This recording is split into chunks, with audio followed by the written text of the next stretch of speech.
चलिए जी, अब चलते हैं कंपनीज के सेकेंड लास्ट चैप्टर में, जो है ऑडिट एंड ऑडिटर वाला चैप्टर। बच्चा बड़ी भी इसको देख लेते हैं फटाफट से।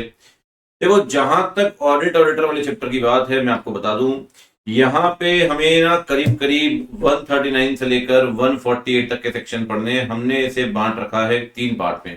पहला पार्ट ये 4 सेक्शंस, दूसरा पार्ट ये 1433 का 147, और कॉस्ट ऑडिट को हमने अलग कर रखा है जो है 14H। तो पहले बात करते हैं पार्ट वन की। पार्ट वन में 4 सेक्शन पढ़ने हैं, 139, 140, 141, 142। 139 है ऑडिटर के अपॉइंटमेंट को लेकर, 140 ऑडिटर के रिमूवल रेजिग्नेशन को लेकर, 141 है क्वालिफिकेशन को लेकर, 142 है रेमुनरेशन को लेकर। तो 139 कहता है ऑडिटर कैसे आएगा, 140 कहता है कैसे जाएगा, 141 कहता है ऑडिटर कौन बन पाएगा, 142 कहता है ऑडिटर कितना पाएगा। तो स्टार्ट करते हैं। सबसे पहले मैं पढ़ाऊंगा भैया 141, फिर चलेंगे 139 में, साथ में 142 तो बहुत छोटा सा, कहीं भी पढ़ लें कोई दिक्कत नहीं है, फिर 140 पढ़ेंगे, ठीक है। तो पहले चलते हैं भैया 141 की तरफ। 141 में आपको दो चीजें पढ़नी है। पहली बात तो क्वालिफिकेशन पढ़ना है सबसेक्शन 1 सबसेक्शन 2 के अंदर, और डिस्क्वालिफिकेशन आपको पढ़नी सबसेक्शन 3 के अंदर। तो पहले बात करते हैं क्वालिफिकेशन की। कौन बनेगा ऑडिटर? देखो भैया, ऑडिटर बन सकता है या तो इंडिविजुअल, इंडिविजुअल बनेगा चार्टर्ड अकाउंटेंट, सिर्फ सीए ही बन सकता है ऑडिटर। और सीए बोर्ड की डेफिनेशन दी गई है 2 क्लॉज 17 में। 2 क्लॉज 17 कहता है सीए का मतलब क्या है। सीए का मतलब है CA as per CA Act, मतलब मेंबर ऑफ आईसीएआई, प्लस जिसके पास होगा सर्टिफिकेट ऑफ प्रैक्टिस। अगर सीओपी नहीं है तो आप सीए नहीं है, as per companies act. Companies act में क्लियर लिखा है सीओपी होनी जरूरी है। इसका मतलब ऑडिटर बनने के लिए आपके पास सीओपी होनी चाहिए। एक बात और, सर फॉर्म बन सकती है क्या ऑडिटर? फॉर्म भी बन सकती है, एलएलपी भी बन सकती है। मतलब इंडिविजुअल के पास भी राइट है, फॉर्म के पास भी राइट है। अब एक बात ध्यान रखिए, फॉर्म में कहता है क्या सारे पार्टनर सीए प्लस सीओपी होने चाहिए? कहता है नहीं, majority of the partner must B CA plus COP. अब एक फॉर्म है ईशान एंड एसोसिएट्स, अब इसमें कई सारे पार्टनर, ठीक, कई सारे। अब CA plus COP, CMA, CA plus COP, CA advocate, CA plus COP, CA plus COP. अब आप देखो कितने पार्टनर, 1 2 3 4 5 6 7 8, 8 पार्टनर है। क्वालिफाइड कितने हैं? सिर्फ सीए क्वालिफाइड तो होगा नहीं, 1 2 3 और 4, 8 में से 4 क्वालिफाइड है। क्या मेजोरिटी क्वालिफाइड है? नहीं। क्या फॉर्म को ऑडिट मिलेगी? नहीं। Majority of the partner should be qualified. अच्छा, मान लो ये मान लो अगर श्रेयस भी सीए प्लस सीओबी होता, तब तो 5 में आते ना, तब तो क्वालिफाइड होते। ए सॉरी, 5 में आते आउट ऑफ 8, तब तो क्वालिफाइड होते। अब मान लो, तब अगर मान लो क्वालिफाइड होते, तो क्या पृथ्वी ऑडिट रिपोर्ट साइन कर सकता है? Majority of the partner qualified होने चाहिए, ऑडिट मिल जाएगी आपको, लेकिन सिर्फ क्वालिफाइड पार्टनर ही एक्ट और साइन करेंगे। मतलब पृथ्वी जो एडवोकेट है वो साइन नहीं कर पाए ऑडिट रिपोर्ट में। साइन तो सिर्फ क्वालिफाइड पार्टनर ही करेंगे, सीए प्लस सीओपी वाले, ठीक है ना। Majority of the partner must be qualified, sign भी करेंगे क्वालिफाइड पार्टनर। ये तो है क्वालिफिकेशन। अब आते हैं भैया डिस्क्वालिफिकेशन पे। डिस्क्वालिफिकेशन में पहले डिस्क्वालिफिकेशन है बॉडी कॉर्पोरेट। अभी ऊपर आपने कहा एलएलपी जो बन सकती है ऑडिटर, एलएलपी को छोड़कर, इंडियन एलएलपी को छोड़कर, जो 2008 के अंदर बनी है। भाई एलएलपी एक्ट 2008 इंडिया का एक्ट है ना, मतलब इंडियन एलएलपी को छोड़कर बाकी सारी बॉडी कॉर्पोरेट डिस्क्वालिफाइड है, बाकी सारी, ठीक। कंपनी डिस्क्वालिफाइड, बाहर वाली कंपनी डिस्क्वालिफाइड, सब डिस्क्वालिफाइड, सिर्फ एक qualified, Indian LLP. Officer employ भी डिस्क्वालिफाइड। ऑफिसर का मतलब याद करिए, ऑफिसर में 4 लोग आते हैं, डायरेक्टर, मैनेजर, केएमपी या प्रमोटर, जिसके बोलने पर बोर्ड काम करता आ रहा है। ऑफिसर भी डिस्क्वालिफाइड, एम्प्लॉय भी डिस्क्वालिफाइड। इवन ऑफिसर एम्प्लॉय का पार्टनर और एम्प्लॉय भी डिस्क्वालिफाइड। ऑफिसर एम्प्लॉय खुद तो डिस्क्वालिफाइड है ही, पार्टनर एम्प्लॉय भी डिस्क्वालिफाइड। मतलब कि अब अल्ट्राटेक सीमेंट में कुमार मंगलम बिरला, मान लो सीए प्लस सीओपी, ये एमडी अल्ट्राटेक के, भाई एमडी है तो ऑफिसर हो गए। क्या कुमार मंगलम खुद अल्ट्राटेक की ऑडिट कर सकते हैं? कुमार मंगलम खुद कर सकते हैं क्या? नहीं, डिस्क्वालिफाइड। Officer employ disqualified. क्या कुमार मंगलम का एम्प्लॉय जो उनका पीए है आयुष, क्या ये ऑडिटर बन सकता है? ये भी डिस्क्वालिफाइड। ऑफिसर खुद तो डिस्क्वालिफाइड है ही, ऑफिसर का एम्प्लॉय भी डिस्क्वालिफाइड, एम्प्लॉय भी डिस्क्वालिफाइड। ऑफिसर खुद तो डिस्क्वालिफाइड है ही, एम्प्लॉय भी खुद डिस्क्वालिफाइड, लेकिन ऑफिसर का एम्प्लॉय भी डिस्क्वालिफाइड, और ऑफिसर का पार्टनर भी डिस्क्वालिफाइड। अब ऑफिसर का एम्प्लॉय ये हो गया। अब मान लो कुमार मंगलम बिरला एक फर्म के अंदर पार्टनर बनते हैं, केएमएन एंड कंपनी में। इसमें 3 पार्टनर है, कुमार मंगलम खुद और ये दोनों भी। तो कुमार मंगलम डिस्क्वालिफाइड तो है ही, इनके पार्टनर भी डिस्क्वालीफाइड है। मतलब ऑफिसर कह रहा है खुद तो डूबा हूं सनम, तुझे साथ लेके डूबूंगा। वायरस लेके चल रहे हैं साथ में कोविड-19 की जैसे, कि खुद तो इन्फेक्टेड हो, तुझे भी इन्फेक्ट कर दूंगा। तो कुमार मंगलम खुद तो डिस्क्वालीफाइड है ही अल्ट्राटेक के लिए, इनके पार्टनर भी डिस्क्वालीफाइड है। अब पार्टनर डिस्क्वालीफाइड हो गए, आप खुद तो डिस्क्वालीफाइड थे, ये भी डिस्क्वालीफाइड हो गए, तीनों डिस्क्वालीफाइड है। क्या फर्म को ऑडिट मिलेगी? नहीं।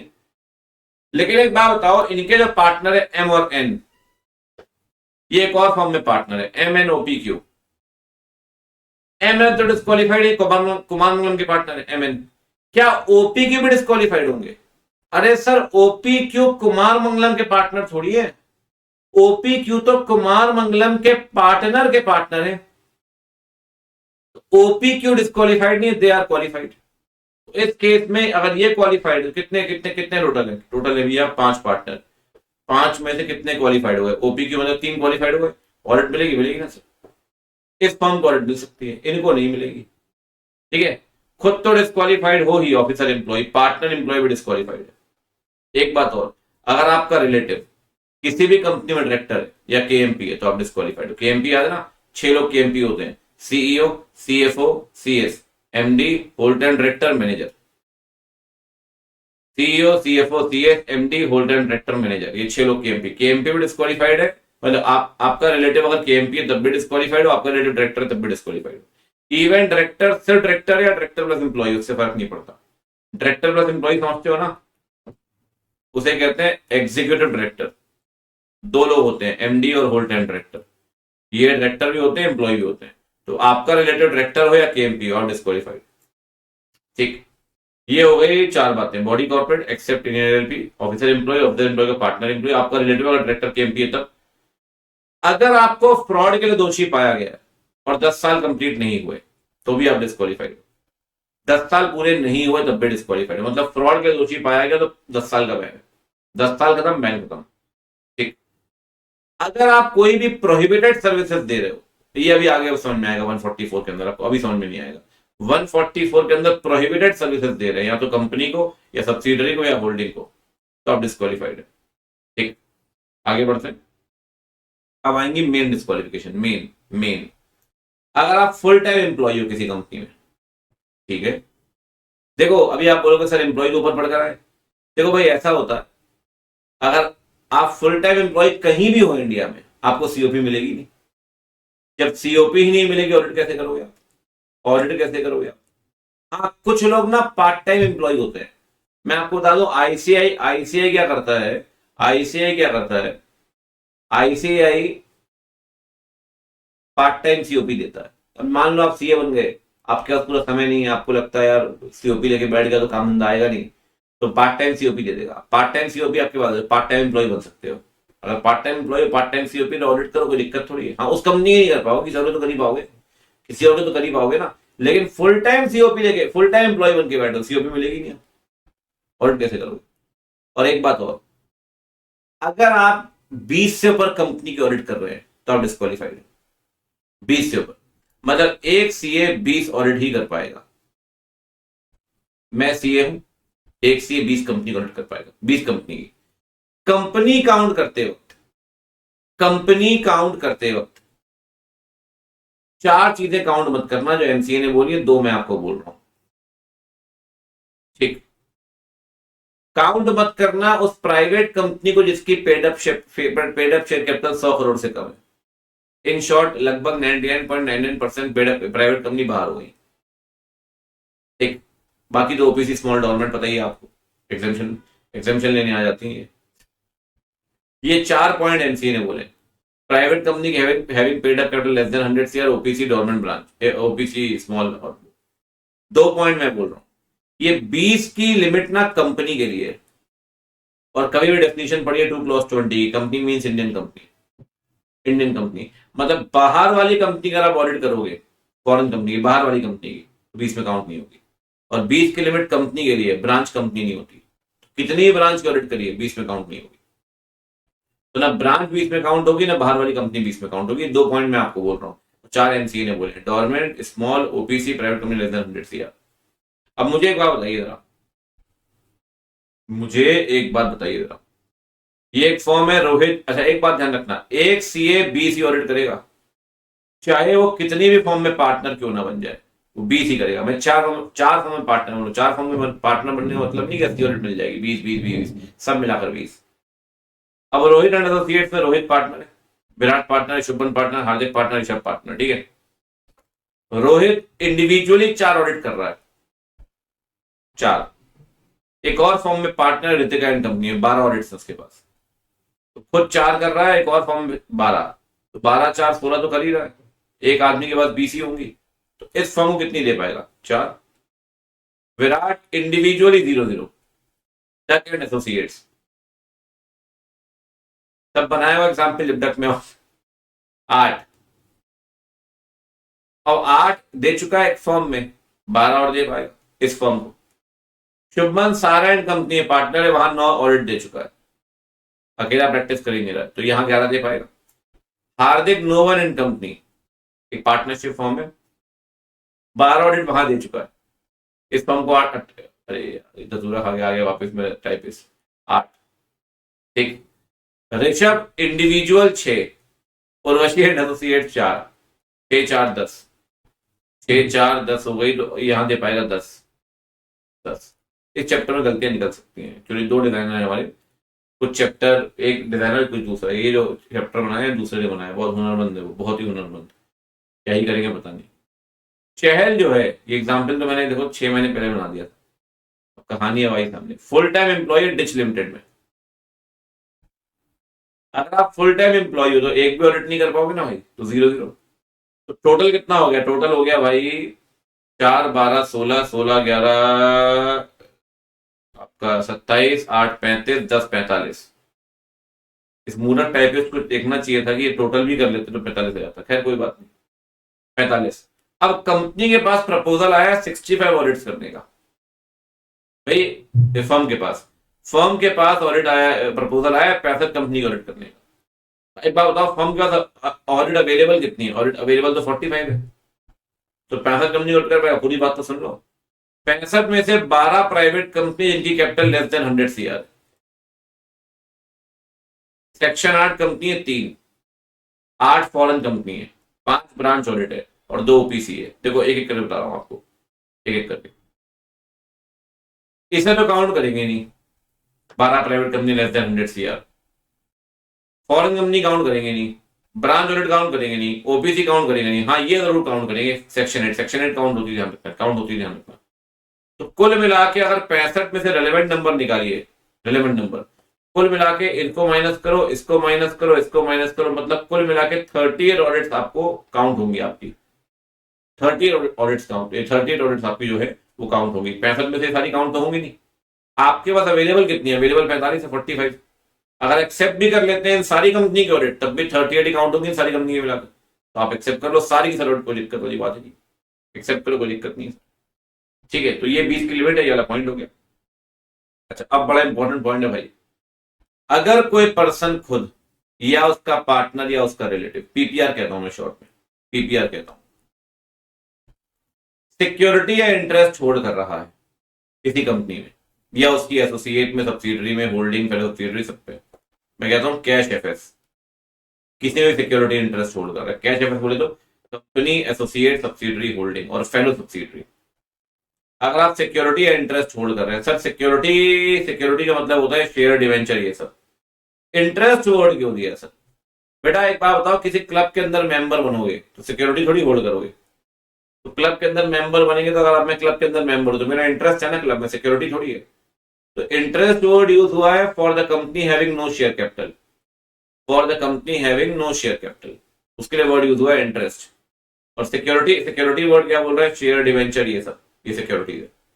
ठीक, अगर आप खुद या आपका पार्टनर या आपका रिलेटिव सिक्योरिटी या इंटरेस्ट होल्ड करता है किसी भी कंपनी में, एसोसिएट में, उसकी सब्सिडरी में, उसकी होल्डिंग में या फेलो सब्सिडरी में, तो आप उसकी ऑडिट नहीं कर सकते।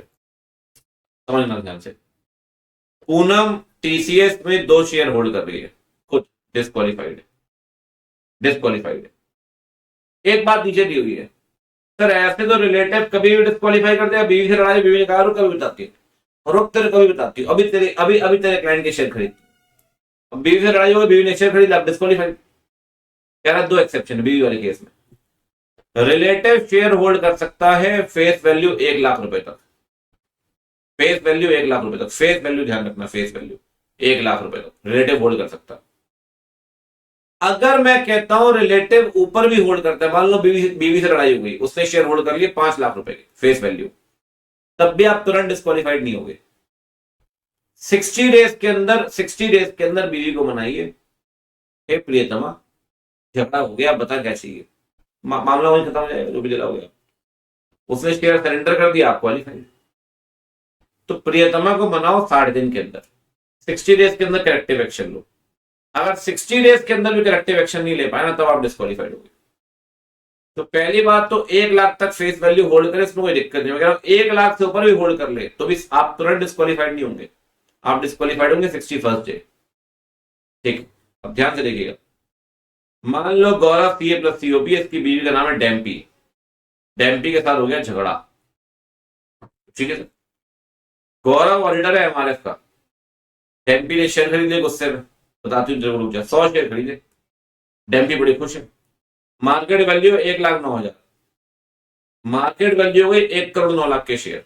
हमें मार्केट वैल्यू देखनी नहीं, हमें देखनी है फेस वैल्यू। एमआरएफ की फेस वैल्यू है 10 रुपए, डेम्पी ने खरीदे 100 शेयर, 100 शेयर मल्टीप्लाई बाय 10, डेम्पी ने शेयर खरीदे उनकी वैल्यू आएगी 1,000 रुपए।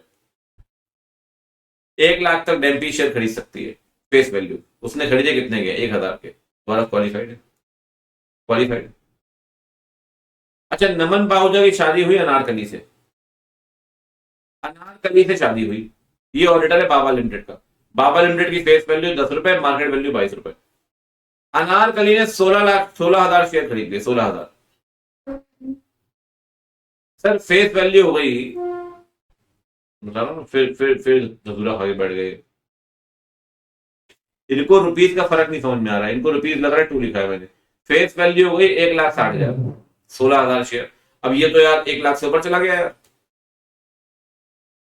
तो भैया एक बात बताओ, अनारकली ने शेयर कब खरीदे, 14 फेब को उसने गिफ्ट दिया नहीं होगा, गुस्से में 15 फेब को शेयर खरीद लिए, 1,60,000 के शेयर खरीदे भाई, फेस वैल्यू 1,60,000 के।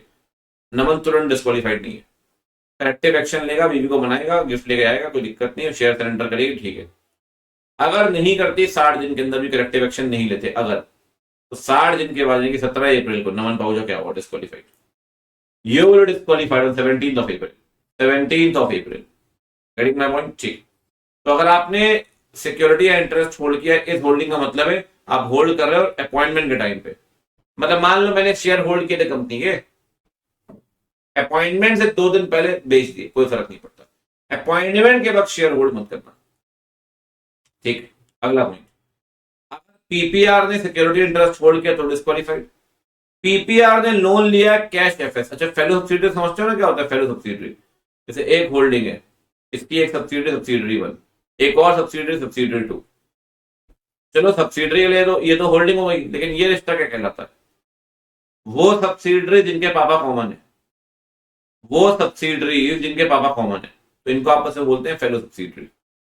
अगला पॉइंट, अगर पीपीआर ने लोन लिया कैश एफएस से 5 लाख से ऊपर का, भले ही ऑर्डिनरी कोर्स ऑफ बिजनेस में क्यों ना लिया हो, डिस्क्वालीफाइड। मतलब 5 लाख का एग्जेम्पशन यहाँ सबके लिए, ऊपर वाले केस में 1,00,000 का एग्जेम्पन सिर्फ रिलेटिव के लिए, सिर्फ रिलेटिव के लिए, यहाँ 5 लाख एग्जेम्पन सबके लिए। मैं 4 लाख का लोन लेके बैठा हूँ एक्सिस बैंक से, एक्सिस बैंक ऑडिट कर सकता हूँ, 6 लाख का लोन लेके बैठा हूँ, मैं डिस्क्वालीफाइड हूँ। मेरे भाई ने 6 लाख का लोन लिया एक्सिस बैंक से, मैं डिस्क्वालीफाइड हूँ। तो आप लोन लीजिए, आपका रिलेटिव लोन ले, आपका आपका आपका पार्टनर लोन ले 5 लाख से ऊपर, तब आप डिस्क्वालीफाइड है।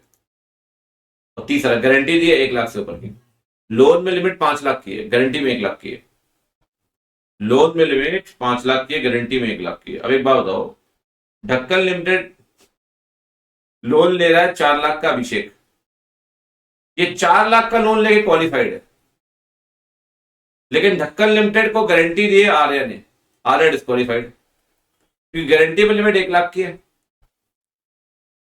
और लोन में लिमिट 5 लाख की है। तो लोन लेने वाला क्वालिफाइड है, उल्टी कहानी है, गारंटी देने वाला डिस्क्वालीफाइड। ठीक, ठीक है सर, आइए आगे बढ़ते हैं, ये भी हो गया। साथ में अगर आपका किसी किसी कंपनी के साथ बिजनेस रिलेशनशिप है, आप उसको ऑडिट नहीं कर सकते, डायरेक्ट हो या इनडायरेक्ट हो। डायरेक्ट समझते हैं खुद, इनडायरेक्ट मतलब वही रिलेटिव और पार्टनर, लिखा नहीं है इनडायरेक्ट, बट होगा तो वही रिलेटिव पार्टनर। तो बिजनेस, मेरे भाई साहब ना अब जैसे मेरी बात करिए, मैं एकेडमी का एम्प्लॉय नहीं हूं सर, ना मैं ऑफिसर हूं ना मैं एम्प्लॉय हूं, मैं क्लियर बोल रहा हूं, ना मैं ऑफिसर हूं ना मैं एम्प्लॉय हूं, तो मैं यहाँ तो आऊंगा नहीं। ठीक है, ना मेरा रिलेटिव कोई डायरेक्टर प्रमोटर बैठा है कंपनी के अंदर, कोई नहीं, ना मैं लोन लेके बैठा हूँ, ना मैंने शेयर होल्ड, कुछ भी नहीं। लेकिन अन अकेडमी के साथ मेरा बिजनेस रिलेशन है, तो मैं डिस्क्वालीफाई कंपनी के साथ। सर ऐसे तो सर हम इंडिगो एयरलाइंस पे ट्रैवल करेंगे, वहां भी बिजनेस रिलेशन है। ताज होटल में खाना खाएंगे, वहां भी बिजनेस रिलेशन है। अपोलो हॉस्पिटल में इलाज कराएंगे, वहां भी बिजनेस रिलेशन है। कह रहा है बिजनेस रिलेशन में ना ध्यान रखना, दो चीजें नहीं आती। बिजनेस रिलेशन तब बनेगा जब कमर्शियल कमर्शियल ट्रांजेक्शन करोगे, लेकिन दो चीजें नहीं आएंगी। पहला, कोई भी ट्रांजेक्शन करते हो ordinary course of business at arm length price. अब एक बात बताओ, इंडिगो एयरलाइन में आप ट्रेवल करते हो, सर नहीं करोगे क्या, ट्रेवल करना छोड़ दोगे क्या? मतलब एक्सीडेंट हो गया, सामने अपोलो हॉस्पिटल, कह रहे मैं इलाज नहीं करूँ। बोले क्यों? बोले मैं इसको रिटर्न में डिस्क्वालीफाइड हूं। कमर्शियल ट्रांजेक्शन, भाई इलाज कराऊंगा, पैसे देने पड़ेंगे। भैया ऐसा है, खाना खाओ, इलाज कराओ, कपड़े लेते लो, कोई दिक्कत नहीं है, आप क्वालिफाइड हो। ये आप जो काम कर रहे हो ऑर्डिनरी कोर्स ऑफ बिजनेस, बस एक बात ध्यान रखना, वो आर्म लेंथ प्राइस पे होना चाहिए। पता चला इंडिगो एयरलाइंस क्या आप ऑडिट कर रहे हो, मुंबई से दिल्ली सबको टिकट चार्ज कर रहे हैं 6,000 की, आपको दे रहे हैं 25% डिस्काउंट। तो जो प्राइस वो आपको दे रहे हैं ना, वो आर्म लेंथ प्राइस नहीं है। आर्म लेंथ प्राइस का मतलब होता है जो प्राइस नॉर्मल कस्टमर से वो चार्ज करेंगे वही आपसे चार्ज कर रहे हैं, तो आप डिस्क्वालीफाइड नहीं। अगर आपने इंडिगो एयरलाइंस की टिकट का पैसा दिया 4500, बाकी कस्टमर दे रहा है 6,000, तो आर्म लेंथ प्राइस नहीं है, तो आप डिस्क्वालीफाइड। डिस्क्वालीफाइड कब नहीं हो? Ordinary course of business arm length price. अच्छा, मैंने आपको ऊपर एक चीज बोली थी, प्रोहिबिटेड सर्विस दे रहे हो तो डिस्क्वालीफाइड हो। लेकिन उनके अलावा जैसे जीएसटी कंसल्टेंसी, अभी 144 पढ़ेंगे आप, जीएसटी कंसल्टेंसी देना प्रोहिबिटेड सर्विस नहीं है, परमिटेड सर्विस है, परमिटेड। अब आप बताओ, ऑडिटर अपने ही क्लाइंट को अगर जीएसटी कंसल्टेंसी की सर्विस दे रहा है और 2 लाख रुपए कमा रहा है, परमिटेड सर्विस। कमर्शियल ट्रांजेक्शन तो यहां भी हुआ ना, 2 लाख तो आ ही रहे आपके पास, एग्जेम्प्टेड है। पहला एग्जामेशन, अगर परमिटेड प्रोफेशनल सर्विस दे रहे हो तो भले ही पैसा आएगा लेकिन क्वालिफाइड हो। यहाँ पे ऑर्डिनरी कोर्स ऑफ बिजनेस भले ही पैसे का लेन देन हो रहा है बट आर्म लेंथ प्राइस पे क्वालिफाइड हो। ये दो एक्सेप्शन है बिजनेस रिलेशनशिप के, ठीक है ना। ये हो गई भैया सारी की सारी आपकी डिस्क्वालिफिकेशन, ये हो गया आपका सेक्शन 141 खत्म। अच्छा, एक थोड़ा सेक्शन देख लो पहले, चलो मैं इसको लिंक कर दूंगा 142 को, अभी अभी नहीं पढ़ा रहा हूँ, लिंक कर दूंगा। अब चलते हैं भैया अगले सेक्शन पर। अगले सेक्शन कौन सा? अगला सेक्शन है 139। चलिए जी, अब चलते हैं फटाफट से एग्जाम्पल देख लेते हैं। देखो भाई, अपॉइंटमेंट ऑफ ऑडिटर का सेक्शन है 139, क्या बोलता है? कहता है ये कंपनी बन गई जी, 30 दिन के अंदर पहली बोर्ड मीटिंग कराओगे। हम बात कर रहे हैं नॉन गवर्नमेंट कंपनी की। 30 दिन के अंदर फर्स्ट बोर्ड मीटिंग करा के फर्स्ट ऑडिटर को अपॉइंट करोगे, फर्स्ट ऑडिटर को अपॉइंट करोगे। अगर आप 30 दिन के अंदर अपॉइंट नहीं कर पाते बोर्ड मीटिंग में, तो आप मेंबर को बताइए, मेंबर अपॉइंट करेगा ईजीएम में 90 डेज के अंदर। प्राइमरी जिम्मेदारी जो है वो बोर्ड की है फर्स्ट ऑडिटर को अपॉइंट करने की। 30 दिन के अंदर नहीं कर पाएगा तो मेंबर को बताइए, मेंबर ईजीएम में अपॉइंट करेगा 90 डेज के अंदर। चलो ठीक है भाई, फर्स्ट ऑडिटर आ गया। सर ये फर्स्ट ऑडिटर कब तक रहेगा? अब भाई साल वाल खत्म होगा आपका, फर्स्ट एजीएम होगी। फर्स्ट ऑडिटर का टेन्योर होगा बोर्ड मीटिंग से लेकर फर्स्ट एजीएम तक, ये उसका टेन्योर है, बोर्ड मीटिंग से लेकर फर्स्ट एजीएम तक। आपने किसको बनाया? आपने फर्स्ट ऑडिटर बनाया कल्लू कानिया को। कल्लू कानिया फर्स्ट एजीएम में रिटायर हो जाएगा, ऑटोमेटिकली रिटायरमेंट हो जाएगा ऑटोमेटिकली। अब कंपनी के पास दो ऑप्शन है, या तो कल्लू कानिया को ही अपॉइंट कर ले या हकीम मुक्का को अपॉइंट करे। जिसको भी करेंगे वो सब्सिक्वेंट ऑडिटर कहलाएगा। अगर मान लो ये कहते हैं कल्लू कानिया को अपॉइंट नहीं करना, हम तो भैया हकीम मुक्का को ही अपॉइंट करेंगे। तो याद करिए रिटायरिंग ऑडिटर कौन है? रिटायरिंग ऑडिटर तो कल्लू कानिया है ना। तो कल्लू कानिया को आपने अपॉइंट नहीं किया, आपने हकीम मुक्का को अपॉइंट किया। ये आप मानेंगे यहाँ पे कल्लू कानिया में नरोड़ा हो गया, नरोड़ा पड़ गया है जीएम के अंदर भी, यहाँ भी पढ़ेंगे non reappointment of the retiring auditor. Non reappointment of the retiring auditor, यहाँ रिटायरिंग ऑडिटर कौन है? कल्लू कानिया, इसका रीअपॉइंटमेंट तो हुआ नहीं। चलो ठीक है भाई, फर्स्ट एजीएम किसको लिया? फर्स्ट एजीएम में लेकर आए अपन हकीम मुक्का को। हकीम मुक्का इसको फर्स्ट एजीएम में लेकर आए हो, वो 5 एजीएम तक बना रहेगा, 5 एजीएम तक बना रहेगा। 6th एजीएम में हकीम मुक्का रिटायर होगा। कंपनी अभी मैं रोटेशन नहीं पढ़ा, रोटेशन आगे बढ़ाऊंगा। कंपनी के पास फिर दो ऑप्शन है, या तो हकीम मुक्का को ही अपॉइंट कर ले या किसी और को लेकर आए। अब लाना है जफर सुपारी को, जफर सुपारी को ले आओ, किसने मना किया? जिसको लाओगे ना फर्स्ट एजीएम में वो रहेगा 5 एजीएम तक, और जिसको लाओगे बोर्ड मीटिंग में वो रहेगा फर्स्ट एजीएम तक। तो पहले ऑडिटर का टेन्योर रहेगा फर्स्ट एजीएम और सब्सिक्वेंट का टेन्योर रहेगा 5 एजीएम। अच्छा मान लो 6th एजीएम होती ही नहीं है या एडजर्न हो गई, तो ना कोई रीअपॉइंट हुआ ना कोई अपॉइंट हुआ। अगर 6th एजीएम होती ही नहीं है या फिर एडजर्न हो गई, तो एक बात ध्यान रखना, ठीक, एक बात ध्यान रखना, अगर नहीं है तो उस केस में रिटायरिंग जो होगा वही आपका कंटिन्यू करेगा। मतलब जब तक नया नहीं आ जाता तब तक पुराना कंटिन्यू करेगा। मतलब अगर एजीएम नहीं हुई या एडजर्न हो गई तो हकी मुक्का ही कंटिन्यू करेगा, ही विल कंटिन्यू, सबसेक्शन 10। चलिए तो एग्जांपल मैंने आपको बता दिया, तो फटाफट से एक बार प्रोविजन पढ़िए। हम बात कर रहे हैं नॉन गवर्नमेंट कंपनी की। फर्स्ट ऑडिटर आएगा बोर्ड मीटिंग में 30 दिन के अंदर इनकॉर्पोरेशन से। अगर बोर्ड फेल कर गया, मेंबर को बताएगा, मेंबर लेंगे ईजीएम में 90 डेज के अंदर। जो फर्स्ट ऑडिटर होगा वो ऑफिस होल्ड करेगा फर्स्ट एजीएम तक, ठीक। सब्सिक्वेंट ऑडिटर फर्स्ट एजीएम में आएगा, 5 एजीएम तक बना रहेगा, रिटायर होगा 6th एजीएम में। जब तक अपॉइंट रीअपॉइंट नहीं करते नए को तब तक पुराना ही कंटिन्यू करेगा, सबसेक्शन 10, ठीक। ये तो बात हो गई भैया नॉन गवर्नमेंट की। गवर्नमेंट की बात करें, गवर्नमेंट में फर्स्ट ऑडिटर हमेशा कहता हूं 60-30-60 फर्स्ट ऑडिटर लाएगा सीएनएजी 60 दिन के अंदर इनकॉर्पोरेशन से। सीएनएजी नहीं ला पाया तो बोर्ड लाएगा अगले 30 दिन में। बोर्ड भी नहीं ला पाया तो बोर्ड मेंबर को बताएगा, मेंबर लाएंगे ईजीएम में 60 दिन के अंदर। वहां मेंबर ला रहे थे 90 डेज के अंदर, 90 डेज नॉन गवर्नमेंट में, गवर्नमेंट में 60 days, 60-30-60। Subsequent auditor government company में हमेशा सीएनएजी लाएगा। अब एजीएम में तो लाएगा नहीं, एजीएम में तो एजीएम की अपनी टाइम लिमिट फिक्स है, इसीलिए फर्स्ट सब्सिक्वेंट ऑडिटर जो लाएगा सीएनएजी ही लाएगा हमेशा, ध्यान रखना। गवर्नमेंट में क्या हो गया भाई, with in 180 days from commencement of financial year, financial year start होने के 180 डेज के अंदर आपको लाना पड़ेगा फर्स्ट ऑडिटर, ये सब्सिक्वेंट ऑडिटर। और ये 5 साल के लिए नहीं आएगा बेटा, ये हर साल आएगा, हर साल जाएगा, हर साल जाएगा, हर साल आएगा, हर साल आएगा, हर साल जाएगा। ये अपॉइंट होगा फॉर अ फाइनेंशियल ईयर, ये हर साल एजीएम में रिटायर हो जाएगा। इसी को अगले साल रिअपॉइंट कर लो, कोई दिक्कत नहीं, लेकिन हर साल आएगा 180 डेज के अंदर, हर साल अगले साल रिटायर हो जाएगा। इस साल आएगा, अगले साल रिटायर एजीएम में, फिर इस साल आएगा, अगले साल रिटायर, हर साल आएगा, हर साल जाएगा। 180 डेज के अंदर अपॉइंट करना है, एजीएम में रिटायर, ठीक। एक बात ध्यान रखिए। चलो ये तो आपका हो गया, आपका ये कहानी, ठीक है। अब एक चीज और, सर एक बात बताओ, अपॉइंटमेंट कैसे करते हैं? आप खुद सोचिए, इतने सारे प्रैक्टिसिंग सीए इंडिया में, कैसे कंपनी सोचती हुई कौन से सीए को अपॉइंट करना है? ये कहां से विचार आता होगा भाई? तो इसके लिए दिया गया यहाँ पे तो सेक्शन 1 में रूल के अंदर एक और कहानी, अगर ऑडिट कमेटी को बनाना जरूरी है तो ऑडिट कमेटी कंसीडर करेगी अपॉइंट करने से पहले QEP, qualification, experience of auditor, professional matter of misconduct pending चल रहे होंगे, ब्लैक मनी को व्हाइट मनी कन्वर्ट किया, आर्टिकल को मार दिया, कुछ भी ऐसा पेंडिंग मैटर ऑफ मिसकंडक्ट चल रहा है ICAI में, तो वो देखना। उसके बाद भी कमेटी को लगता है कुछ पूछना है तो कुछ और पूछना तो पूछ लो, एडिशनल इन्फॉर्मेशन। क्वालिफिकेशन देखो, एक्सपीरियंस देखो, प्रोफेशनल मैटर ऑफ मिसकंडक्ट जो पेंडिंग चल रहे हैं वो देखो, कुछ और पूछना तो और पूछो। ये सब देखने के बाद ऑडिट कमेटी नाम रिकमेंड करेगी बोर्ड को। मान लो आपने बोर्ड को बोला मिस्टर ए को अपॉइंट कर लो ऑडिटर के तौर पे, ऑडिट कमेटी ने रिकमेंड किया बोर्ड को कि भैया ए को अपॉइंट कर लो।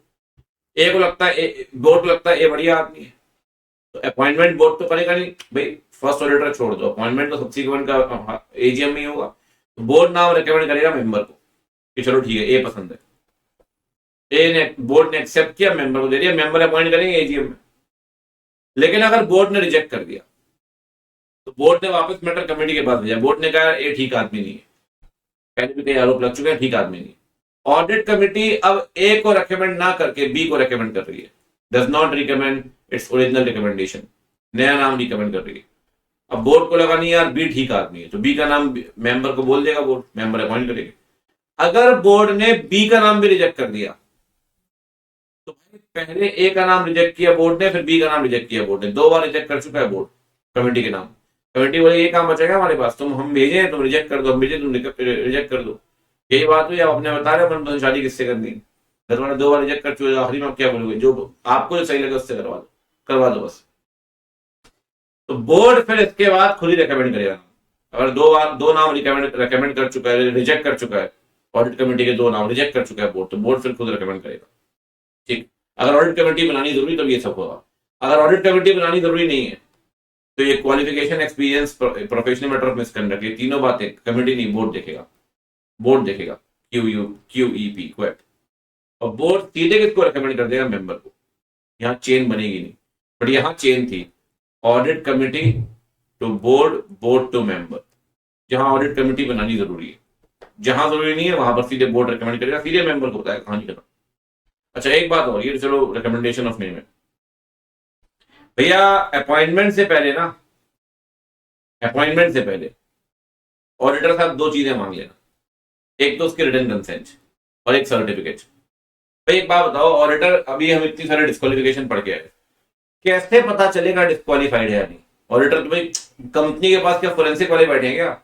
तो जब भी ऑडिटर अपॉइंट करोगे उससे पहले उसका डिक्लेरेशन मांग लेना कि भैया वो क्वालिफाइड है, सीए प्लस सीओपी, और डिस्क्वालिफाइड नहीं है।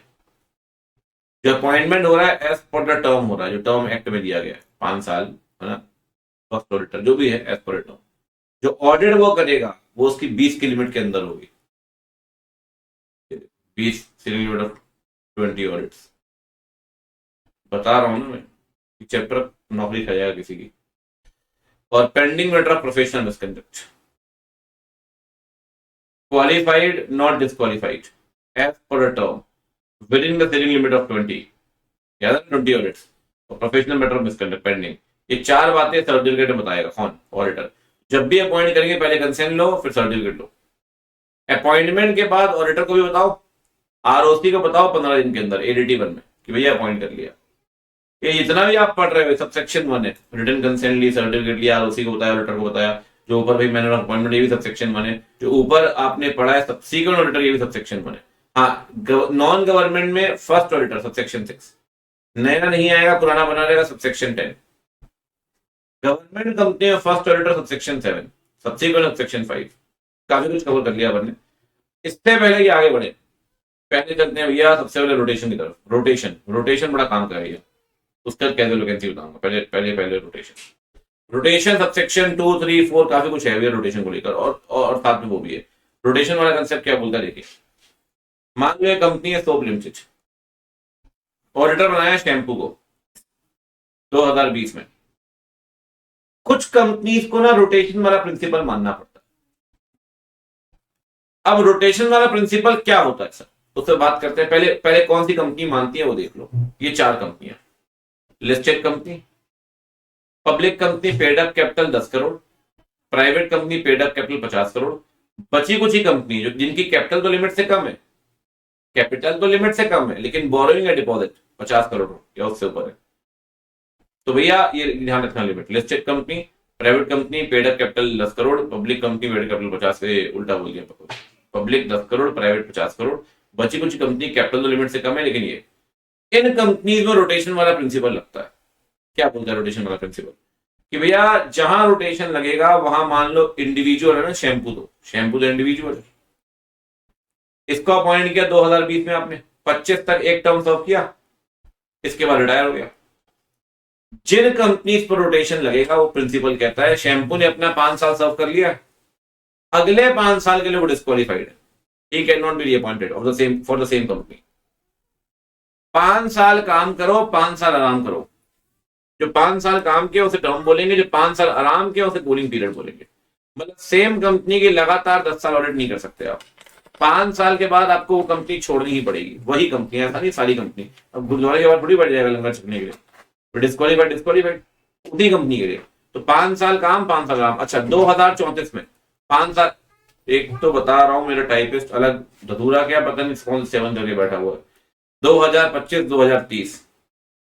अब यहां 5 साल का वनवास काट के आ चुका है। 5 साल का वनवास काटने के बाद shampoo now can be appointed. 5 साल का वनवास काटने के बाद ही कैन बी अपॉइंटेड। ठीक। दूसरी तरफ मान लो आपने अपॉइंट किया कचौड़ी एंड एसोसिएट्स, फर्म को अपॉइंट किया। फर्म के केस में कहानी अलग है, एक टर्म 5 साल का, दूसरा टर्म फिर 5 साल का, 5 साल का टेन्योर, इंडिविजुअल एक टर्म कूलिंग पीरियड, फर्म एक टर्म 2 टर्म फिर कूलिंग पीरियड। मतलब फर्म सर्व करेगी 5 साल प्लस 5 साल, मतलब 5 साल काम, 5 साल आराम, 10 साल इकट्ठा। एक बात जानना, 10 साल के लिए अपॉइंट नहीं कर सकते, 5 साल के लिए हुआ, 5 साल के बाद रिटायरमेंट, फिर ये अपॉइंट करिए, फिर रिटायरमेंट, फिर ये अपॉइंट नहीं कर सकते। 5 साल का वनवास काट लिया आपने, अब ये अपॉइंट कर लो, कोई दिक्कत नहीं। तो 5 साल काम, 5 साल, यहाँ 5 साल काम, 5 साल आराम। ठीक। तो इंडिविजुअल टर्म करेगा लाला, इंडिविजुअल सर्व करेगा 1 टर्म, उसके बाद वो डिस्क्वालीफाइड है। फर्म सर्व करेगी 2 टर्म, उसके बाद वो डिस्क्वालीफाइड है। इंडिविजुअल 1 टर्म 5 साल का, फर्म 2 टर्म 5-5 साल के, कूलिंग पीरियड दोनों में 5 साल है, दोनों में 5 साल। तो हम लोगों ने दिमाग लगाना शुरू किया। अब जैसे नकुल जी मान लो इनकी बात, ये अलग दिमागदार आदमी, इनको पैसा चाहिए हर जगह से। इनकी इनकी इनकी एक फॉर्म है चीज केक एंड एसोसिएट्स, ये यहाँ पार्टनर है, ये यहाँ भी पार्टनर है प्रसादन कंपनी में, जो मिल जाए। अब चीज केक एंड एसोसिएट्स में पार्टनर है, यहाँ भी पार्टनर है। चीज केक में इनको इनको इनको इनको ऑडिट मिली रिलायंस की 2020 में, पहला टर्म 25 तक, दूसरा टर्म 30 तक। अब ये चीज केक एसोसिएट है तो फॉर्म ही, क्या ये 2 टर्म के बाद रीअपॉइंट हो सकती है? नहीं, डिस्क्वालीफाइड। तो नकुल जी ने क्या बोला, मुकेश भाई साहब दुखी मत हो, हमारी एक और फॉर्म है प्रसारण कंपनी। अब प्रसारण कंपनी एक काम करेगी, जिस टाइम पीरियड के लिए आपकी ये वाली फॉर्म डिस्क्वालीफाइड 30 से 35 कूलिंग पीरियड सर्व करेगी ना ये वाली फॉर्म, तो जिस टाइम पीरियड में आपकी ये वाली फॉर्म डिस्क्वालीफाइड है, उसी 5 सालों में आपकी मेरी दूसरी फॉर्म जो है वो ऑडिट कर देगी। तो नकुल जी कह रहे हैं मैं यहाँ भी पार्टनर, यहाँ भी पार्टनर, उन 5 सालों में जब मेरी ये वाली फॉर्म डिस्क्वालीफाइड है, उन्हीं 5 सालों में ये वाली फॉर्म ऑडिट कर देगी। तो लॉ कहता है भाई अगर 2 फॉर्म के बीच में कॉमन पार्टनर हुए ना, 2 फॉर्म के बीच में कॉमन पार्टनर हुए, तो आप मानेंगे फॉर्म जो है वो कॉमन कंट्रोल में है। अगर फॉर्म कॉमन कंट्रोल में, सेम नेटवर्क में होगी, सेम नेटवर्क की सारी फॉर्म डिस्क्वालीफाइड है, ये वाली फॉर्म तो डिस्क्वालीफाइड है ही। जहां जहां नकुल जी पार्टनर होंगे इंडिया में जिस फॉर्म में, वो सारी फॉर्म डिस्क्वालीफाइड है। उन्हीं 5 सालों में जब आपकी ये वाली फॉर्म डिस्क्वालीफाइड है, ये वाली फॉर्म डिस्क्वालीफाइड है जहां नकुल जी पार्टनर है। नकुल जी दोनों फॉर्म में पार्टनर है, कॉमन कंट्रोल कॉमन नेटवर्क। ठीक, अब यार एक तो ये केस हो गया सेम नेटवर्क का। दूसरा E&Y, SR बाटली बोई एंड कंपनी, ठीक, और गव एंड कंपनी, ये दोनों E&Y का ब्रांड नेम इस्तेमाल कर रहे हैं, E&Y का ब्रांड नेम। पता है आपको नेटवर्क फॉर्म्स होती है। टाटा स्टील की ऑडिट मिली 22 में, पहला टर्म 27, दूसरा टर्म 32, 5 साल के लिए आप डिस्क्वालीफाइड। तो E&Y का ब्रांड नेम दोनों इस्तेमाल कर रहे हैं। E&Y कहती है टाटा स्टील से आप टेंशन मतलब, हमारी एक और फॉर्म है वो ऑडिट कर देगी। लॉ कहता है अगर 2 फॉर्म कॉमन ब्रांड नेम इस्तेमाल कर रहे हैं, तो दोनों अगर कॉमन ब्रांड नेम इस्तेमाल कर रहे हैं, दोनों सेम नेटवर्क में, और दोनों सेम नेटवर्क में दूसरी फॉर्म में डिस्क्वालीफाइड, उन 5 सालों में जो आपकी ये वाली फॉर्म डिस्क्वालीफाइड थी बाटली बोई, उन्हीं 5 सालों में 32 से 37 तक आपकी ये वाली फॉर्म में डिस्क्वालीफाइड होगी। सेम नेटवर्क की सारी फॉर्म डिस्क्वालीफाइड है। सेम नेटवर्क बनेगा कहां से सर? सेम नेटवर्क बनेगा firm operating in same network share also be disqualified. Same network बनता है 2 जगह से, कॉमन कंट्रोल। कॉमन कंट्रोल कहां से आएगा? कॉमन पार्टनर्स और कॉमन ब्रांड नेम। E&Y का ब्रांड नेम इस्तेमाल कर रहा है, सेम नेटवर्क, वो सारी फॉर्म डिस्क्वालीफाइड है उन्हीं 5 साल को। अब यार दिमाग तो लगाना पड़ेगा। एक्स लिमिटेड ऑडिट कर रही है गोपू एंड कंपनी। गोपू में 6 पार्टनर है, गोपू ही साइन कर रहा है ऑडिट रिपोर्ट, किसकी? एक्स की। गोपू ने का दिमाग लगाना पड़ेगा, गोपू ने का दिमाग लगाना पड़ेगा। अरे इसमें 2 एग्जाम्पल, चलो पहले मैं दूसरा एग्जाम्पल करवाने वाला था। ठीक, मान लो, चलो इसी में करवा देता हूं। गोपू ने 2029 में फॉर्म छोड़ दी। 29 में एक और फॉर्म ज्वाइन कर ली, भोपू एंड एसोसिएट्स। अब आप सिचुएशन देखिएगा ध्यान से। 2020 में आपको अपॉइंट किया गया पहला टर्म, 25 से 30 दूसरा टर्म, 30 से 35 तीसरा टर्म सर्व नहीं कर पाओगे आप। 30 से 35 के लिए आपकी ये वाली जो फॉर्म है गोपू एंड कंपनी डिस्क्वालीफाइड है। तो गोपू ने कहा कोई दिक्कत नहीं है, भोपू को अपॉइंट कर लो 2030 में। भाई अब तो मैं यहां पार्टनर नहीं हूं ना गोपू में, ये तो मैंने छोड़ दिए फॉर्म, गोपू ने तो फॉर्म छोड़ दिए, अब यहां पार्टनर बन गया हूं। तो अब यहां कॉमन पार्टनर थोड़ी है इन दोनों फॉर्म में। कॉमन पार्टनर कहां से? गोपू ने यहां छोड़ दिया, यहां ज्वाइन कर लिया, तो 30 से 35 में इसको अपॉइंट कर लो। अगला पॉइंट कहता है अगर कोई पार्टनर आपकी फॉर्म छोड़कर, वो पार्टनर जो फाइनेंशियल सर्टिफाई कर रहा है, अगर वो दूसरी फॉर्म ज्वाइन करता है तो दूसरी फॉर्म भी डिस्क्वालीफाइड होगी उन्हीं 5 सालों के लिए। तो आप देखिए, अगर आप फाइनेंशियल सर्टिफाई कर रहे हो, आपने वो फॉर्म छोड़ दी और आपने दूसरी फॉर्म ज्वाइन कर दी, तो वो दूसरी फॉर्म में डिस्क्वालीफाइड है अगले 5 सालों के लिए। दूसरी फॉर्म भी डिस्क्वालीफाइड हो जाएगी। ठीक है, अच्छा एक बात हमेशा ध्यान रखिए, कभी भी ना 5 साल का ब्रेक ले लो, कूलिंग पीरियड मान लेंगे।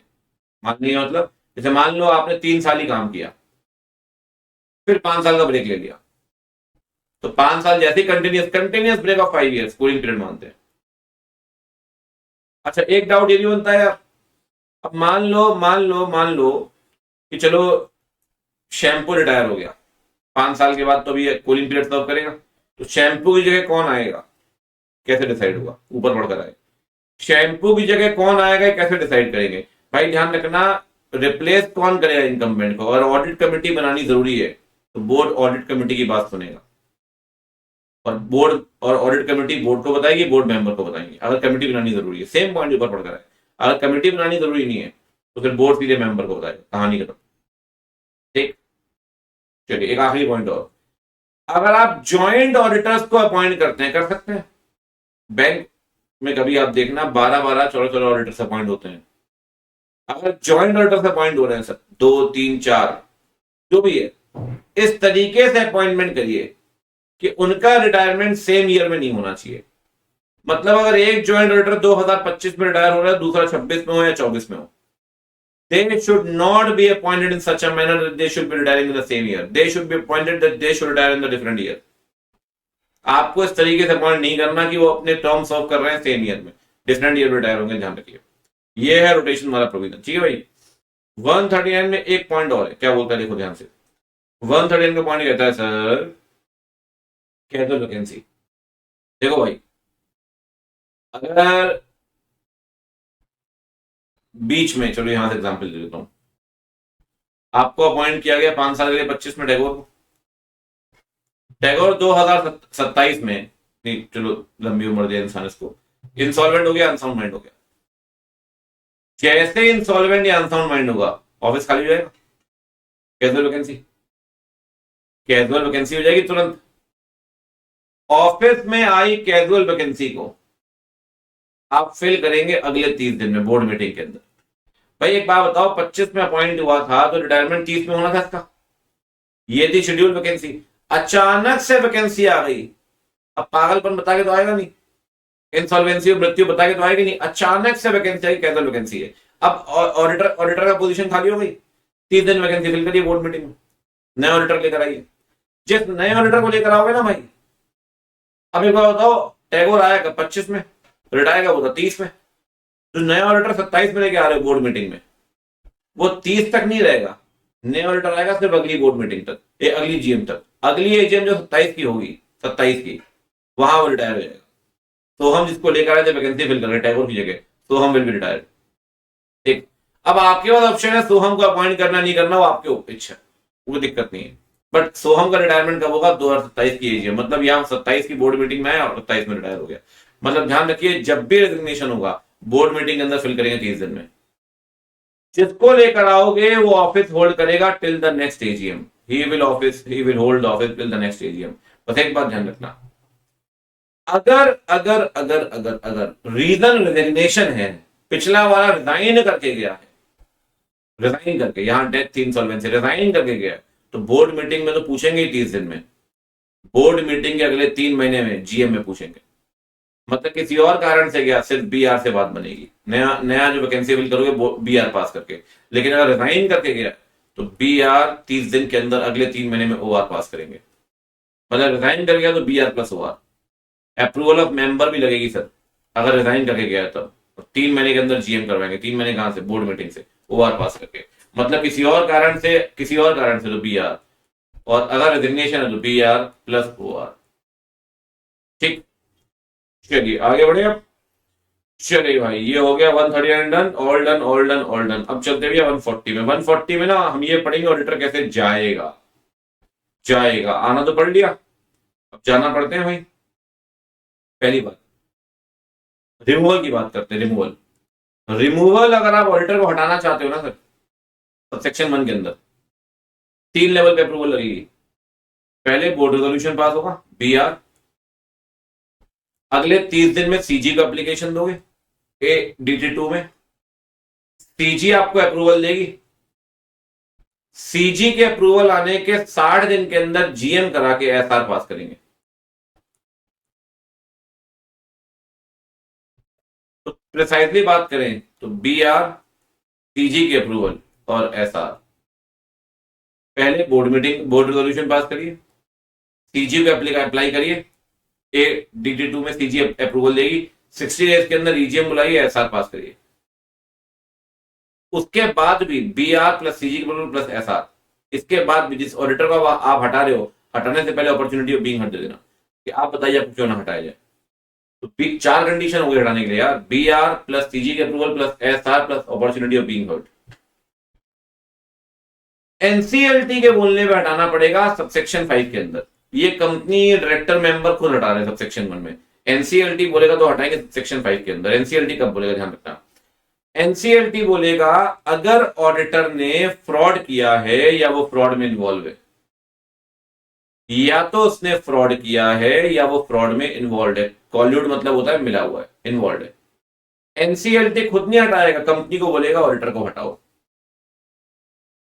अगर एनसीएलटी को लगता है आपने फ्रॉड किया, फ्रॉड में इन्वॉल्व हो, एनसीएलटी या तो बोलेगा सुओ मोटो अपनी इच्छा से, या एप्लीकेशन के, किसकी एप्लीकेशन है एनसीएलटी के पास, सीजी की या किसी और पर्सन की। पर्सन में member, director, debenture holder, debenture trustee कोई भी आ सकता है, तो सुओ मोटो भी कह सकता है, एप्लीकेशन में भी।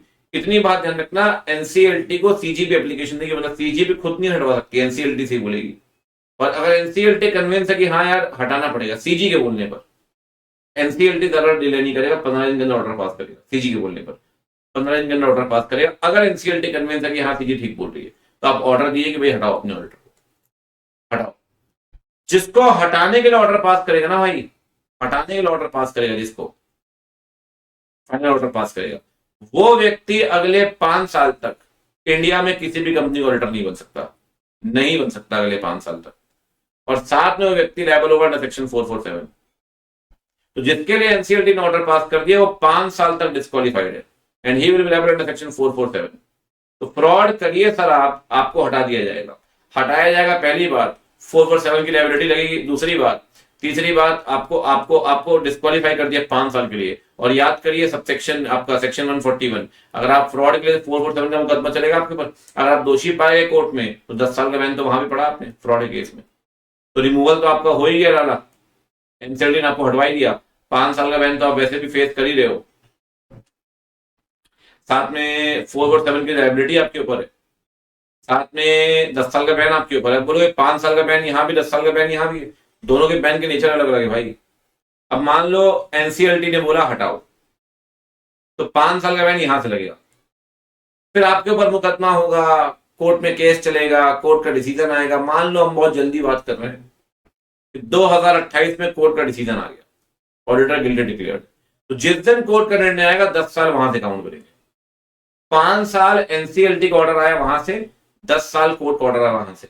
ऐसा भी हो सकता है ओवरलैपिंग पीरियड भी हो, भाई 25 से 30 तक आप पहला बैन फेस कर रहे थे और 28 से 38 तक आप दूसरा बैन फेस करेंगे। तो एक ऐसा पीरियड आया 28 से 30 तक जहां पहला बैन भी चल रहा होगा, सेकंड बैन भी चल रहा होगा। ठीक है, बात यहां खत्म नहीं होती, अभी तो 10 साल का बैन है, 5 साल का बैन है, 447 रिमूवल। एक बात और, सबसेक्शन 2 भी लगता है ना सर 147 का, कहता है अगर ऑडिटर ने डिसीव किया है सर, डिसीव मतलब फ्रॉड, बचपन में पढ़ते थे फाउंडेशन के अंदर भी, डिसीव मतलब चीट मतलब फ्रॉड। तो भैया बात यहां नहीं रुकेगी, 147 सबसेक्शन 2 कह रहा है हम भी लगेंगे 1 साल की इंप्रिजनमेंट, साथ में फाइन मिनिमम 50,000, मैक्सिमम 25 लाख या रेम्युनरेशन का 8 गुना विचएवर इज लोअर, 25 लाख या रेम्युनरेशन का 8 गुना विचएवर इज लोअर, मिनिमम 50,000, 1 साल का इंप्रिजनमेंट एंड है, फाइन भी और इंप्रिजनमेंट भी दोनों लगेंगे, फाइन भी इंप्रिजनमेंट भी।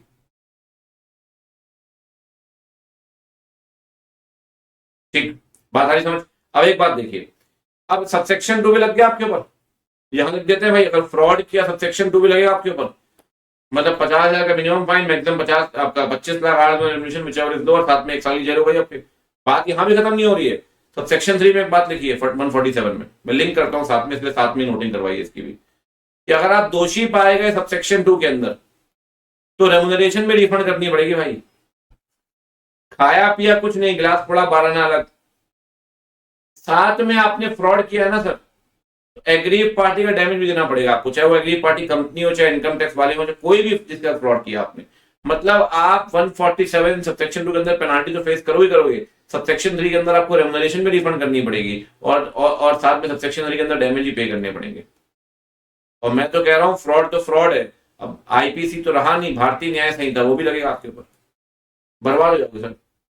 हटा भी दिया, 5 साल का बैन भी फेस कर रहे हैं, 447 भी लग रहा है, वहां 1 साल की इम्प्रिजनमेंट भी है, वहां 10 साल का बैन भी है, रेमुनरेशन भी रिफंड करने, डैमेज भी पे करने, बहुत ताम झाम है सर। अब सवाल बनता है रेमुनरेशन का मतलब क्या है, तो मैंने कहा था आगे आएगा तो बढ़ाऊंगा। रेमुनरेशन दी गई है 142 के अंदर लाला जी, 142 के अंदर लाला जी क्या बोलेगी यार, देखते हैं रेमुनरेशन का मतलब क्या है। रेमुनरेशन का मतलब क्या है, अरे कहाँ गई तो रेमुनरेशन, यहाँ है, अरे नीचे है रेमुनरेशन। देखो मैं एक सिंपल एग्जांपल आपको देता हूँ। चिंतामणि अपने 3 आर्टिकल राहु केतु और शनि के साथ मुंबई का ऑडिट करने के लिए दिल्ली में ऑफिस है इनका, फीस ले रहे हैं 12 लाख रुपए। मुंबई गए, फ्लाइट, खाना पीना सब खर्चा, कैब वैब 80,000 रुपए खर्च हुए। आपको वहां ट्राइडेंट में रुकाया गया, 4 रूम बुक किए गए, 25,000 एक रूम का रेंट था, 7 दिन तक आपको वहीं रहा गया, 40,000 रुपए आपके फूड पे खर्च हुआ। कहीं ना कहीं क्लाइंट ने अपनी जेब से कितना पैसा खर्च किया, 4 रूम, 25,000 एक रूम का, 25,000 मल्टीप्लाई बाय 4, 1 लाख रुपए, 7 दिन तक 7 लाख रुपए क्लाइंट ने खर्च किए रहने पे, 40,000 रुपए खाने पे, टोटल आया भैया 7,40,000 रुपए खर्च किया क्लाइंट ने आपके ऊपर। तो क्लाइंट ने आपको अगर देखें तो आपके टोटल रेमुनरेशन पता कितनी जाएगी, रेमुनरेशन 12 लाख रुपए ऑडिट फीस, 7,40,000 ये, और एक्सपेंसेस जो आप कर रहे हो कैब के, फ्लाइट के, सब क्लाइंट ही तो रिइंबर्स करेगा ना। ये टोटल जब रेमुनरेशन लोगे तो तीनों चीजें आएंगी। भाई एक बात बताओ, कल को जेड लिमिटेड अपना पीएनएल अकाउंट बनाएगी तो जब लिखेगी रेमुनरेशन टू ऑडिटर तो सिर्फ 12 लाख थोड़ी लिखेगी सर, पूरा लिखेगी ना, तो ये पूरा आ जाएगा भैया। तो क्या रहा, रेमुनरेशन में फीस भी आएगी, एक्सपेंसेस भी आएंगे, फैसिलिटी की वैल्यू भी आएगी। अच्छा रेमुनरेशन फिक्स कौन करेगा, जो अपॉइंट करेगा। अब बोर्ड अपॉइंट कर रहा है फर्स्ट ऑडिटर तो रेमुनरेशन फिक्स करेगा, नॉर्मली तो मेंबर, गवर्नमेंट कंपनी सीएनडीजी, जो अपॉइंट करेगा वही फिक्स करेगा।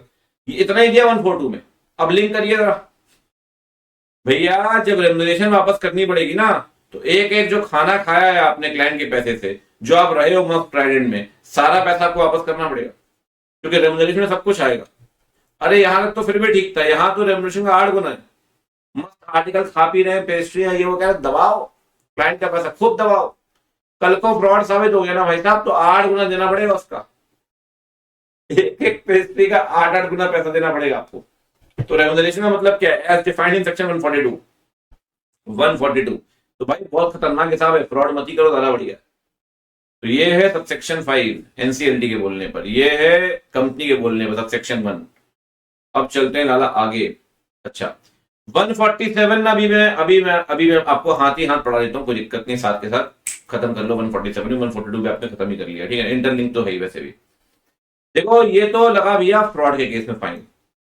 अच्छा नॉर्मल कॉन्ट्रावेंशन में जो कर सकता है ना ऑडिटर, हमेशा फ्रॉड थोड़ी करेगा यार, सर्टिफिकेट देना था नहीं दिया, कोई भी कॉन्ट्रावेंशन 25,000 फाइन मिनिमम, मैक्सिमम 4 गुना रेमुनरेशन का, या 5 लाख रुपए, व्हिचएवर इज लोअर। ये नॉर्मल है, कोई भी कॉन्ट्रावेंशन करोगे, कॉन्ट्रावेंशन फ्रॉड करोगे तो ये फाइन लगेगा। अच्छा कंपनी इस चैप्टर में कोई भी प्रोविजन ब्रेक करे, कंपनी कोई प्रोविजन ब्रेक करे, कोई भी, 25,000 से 5 लाख कंपनी, और फिर 10,000 से 1 लाख, इम्प्रिजनमेंट थी 2020 में, हट गई यहां से। ठीक, एक बात और, ये तो हो गया सबसेक्शन 1, ये हो गया सबसेक्शन 2, ये हो गया सबसेक्शन 3, सबसेक्शन 3, सबसेक्शन 4 नोटिफाइड नहीं, सबसेक्शन 5 पढ़ना है। उससे पहले एग्जांपल दे रहा हूं, ठीक है। मान लो आर्य एंड कंपनी क्यों, ठीक है, ऑडिट कर रही है जलेबी लिमिटेड की। अब भैया इस फॉर्म में ना कई सारे लोग हैं, यश, एडवोकेट, सीएससीओपी, लेकिन ये लीगल मैटर देखता है। लोकेश सीए प्लस सीओपी है, यूरोप घूम रहा है। सही मायने में जलेबी लिमिटेड की ऑडिटर पता है कौन है, इनका ऑडिट कर कौन रहा है तो फॉर्म, लेकिन कर कौन रहा है, आर्य, अभिषेक और गौरव, ये तीनों ऑडिट कर रहे हैं जलेबी लिमिटेड की। पता चला कि भैया फ्रॉड हुआ है। फ्रॉड किया किसने, आर्या ने। अभिषेक फ्रॉड में इन्वॉल्व है। अच्छा, गौरव को फ्रॉड के बारे में पता ही नहीं है, आर्या फ्रॉड कर रहा है, अभिषेक फ्रॉड में इन्वॉल्व है, गौरव को फ्रॉड के बारे में पता ही नहीं है। आप बताइए लायबल कौन होगा यहां पर? भाई एक बात बताओ, ऊपर लिखी थी जेल है, फाइन है, तो सारे पार्टनर पांचों जाएंगे, कौन जाएगा, कहां जाएगा? कहता है सर ध्यान रखिए, अब मान लो डैमेज पे करना है 50 लाख, 3 साल की इंप्रिजनमेंट है, 25 लाख का फाइन है। क्रिमिनल लाइबिलिटी मतलब फाइन या इंप्रिजनमेंट, और सिविल लाइबिलिटी पता है आपको, डैमेज पे करना है सिविल लाइबिलिटी। फाइन और कंपेंसेशन डैमेज सारे पार्टनर देंगे, jointly and severally, even form भी। फाइन और आपका ये डैमेज सब लोग देंगे, लेकिन इम्प्रिजनमेंट वही पार्टनर फेस करेंगे जो फ्रॉड में इन्वॉल्व है या जिन्होंने फ्रॉड किया है, जो फ्रॉड किया है, जो फ्रॉड में इन्वॉल्व है। अब आप देखिए, इन दोनों को तो मतलब ही नहीं, लीगल मैटर देख रहा है, यूरोप घूम रहा है। गौरव ऑडिट तो कर रहा था, लेकिन ना फ्रॉड कर रहा था, ना फ्रॉड में इन्वॉल्व था। तो कर कौन रहा है फ्रॉड? आर्या ये लायबल होगा, जेल ये जाएगा, अभिषेक इन्वॉल्व ये जाएगा। तो अभिषेक और आर्या दो लोग जेल जाएंगे, ये दोनों लोग जेल जाएंगे, ठीक, जो फ्रॉड कर रहा है, जो फ्रॉड में इन्वॉल्व है, ठीक। अच्छा, ये तो हो गया भाई सबसेक्शन 5 फ्रॉड के केस में, ठीक है। ये हो गया आपका सबसेक्शन 2, 1 सब कुछ, 147 भी हो गया। लेकिन 140 में आपने पूरा नहीं पढ़ा। 140 में आपने पढ़ा सबसेक्शन 1, 140 में आपने पढ़ा सबसेक्शन 5, फिर अपन ने 142 पढ़ लिया, 147 पढ़ लिया। अब 140 में 3 चीजें और बची हैं। सबसे पहले बात करेंगे रेजिग्नेशन की। रेजिग्नेशन में 2 और 3 सबसेक्शन रेजिग्नेशन में।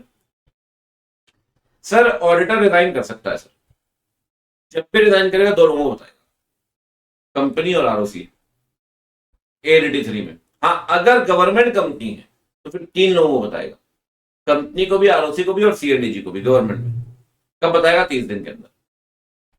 कंपनी, आरओसी, गवर्नमेंट में सीएनडीजी। रीजन आपको देने पड़ेंगे, आप रिजाइन कर रहे हैं, 30 दिन के अंदर फाइल करिए। अगर फाइल नहीं करते तो सेक्शन 2 है, ये सेक्शन 3 है, तो फाइन लगेगा, रेमुनरेशन और 50,000 whichever is lower. Normal contravention में याद करिए 4 गुना रेमुनरेशन का, फ्रॉड के केस में 8 गुना रेमुनरेशन का, यहां है 1 गुना रेमुनरेशन का। ये 50,000 whichever is lower plus 500 per day, maximum 2 lakh रुपए, मैक्सिमम 2 लाख रुपए। अब मान लो आपने रिजाइन किया 14 फेब को, बता रहे हो 15 अगस्त को, आपकी रेमुनरेशन 48,000 रुपए। आइए निकालते हैं। 14 फेब को आपने रिजाइन किया, बताना कब तक चाहिए? 30 दिन के अंदर, मतलब बताना चाहिए 16 मार्च तक। बता कब रहे हो? बता रहे हो 15 अगस्त को। कितने दिन का डिले? डिले हो गया 152 डेज का। तो 152 मल्टीप्लाई बाय 500 रुपए, और 48,000 आपकी रेमुनरेशन है, और 50,000 विच एवर इज लोअर। तो लोअर कितना आ गया? 48,000 प्लस 500, ये तो 48 plus 76 is equal to 1,24,000 fine लगेगा। ठीक है भाई, ये है आपका रेजिग्नेशन। और 140 में आखिरी सबसेक्शन नरोड़ा। आ ही गए भाई तुम, जिसकी जरूरत थी हमें, नरोड़ा। देखो भाई, नरोड़ा में ना आधा प्रोविजन तो 115 वाला है, जो ऑलरेडी पढ़ के आ चुके हैं, याद करिए। अगर मेंबर नरोड़ा करना चाहते हैं 14 डेज पहले कंपनी को बताएंगे, कंपनी सारे मेंबर को बताएगी 7 दिन पहले। ये सब कुछ तो पढ़ लिया 115 के अंदर आपने। मेंबर के पास 1% वोटिंग पर 5 लाख के शेयर होने चाहिए, ये सब कुछ पढ़ लिया आपने। नई कहानी बताया क्या? नई कहानी जो 140 के अंदर पढ़ोगे। कंपनी को आपने बताया नरोड़ा करना है, ऑडिटर को अपॉइंट नहीं करेंगे, कंपनी सारे मेंबर को तो बताएगी 7 दिन के अंदर, 7 दिन पहले एजीएम से। ऑडिटर को बताएगी तुरंत कि तेरा नरोड़ा होने वाला, आने वाली एजीएम में तुझे रीअपॉइंट नहीं करेंगे। ऑडिटर बोलेगा मुझे अपना कुछ बात करनी है, अपनी बात रखनी है, रखो, रिप्रेजेंटेशन रखो। ऑडिटर बोलेगा सर मेरा काम करो, नोटिस जो आप भेज रहे हो ना सारे मेंबर को, रिप्रेजेंटेशन इसके साथ ही अटैच कर दो। कंपनी बोलेगी यार अब तो ये तो भेज दिया हमने, तू तो अभी 1 दिन पहले रिप्रेजेंटेशन दे रहा है, ये नोटिस चला गया 7 दिन पहले। तो बोलेगा काम करो मेरा रिप्रेजेंटेशन रीड कर दो, जीएम में पढ़ लो।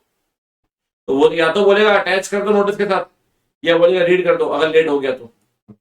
जैसा भी रिक्वेस्ट करे कंपनी कर देगी, कोई दिक्कत नहीं है। रिक्वेस्ट कर रहा है कर दो ना यार, रीड कर दो ना, भेज दो, क्या दिक्कत है।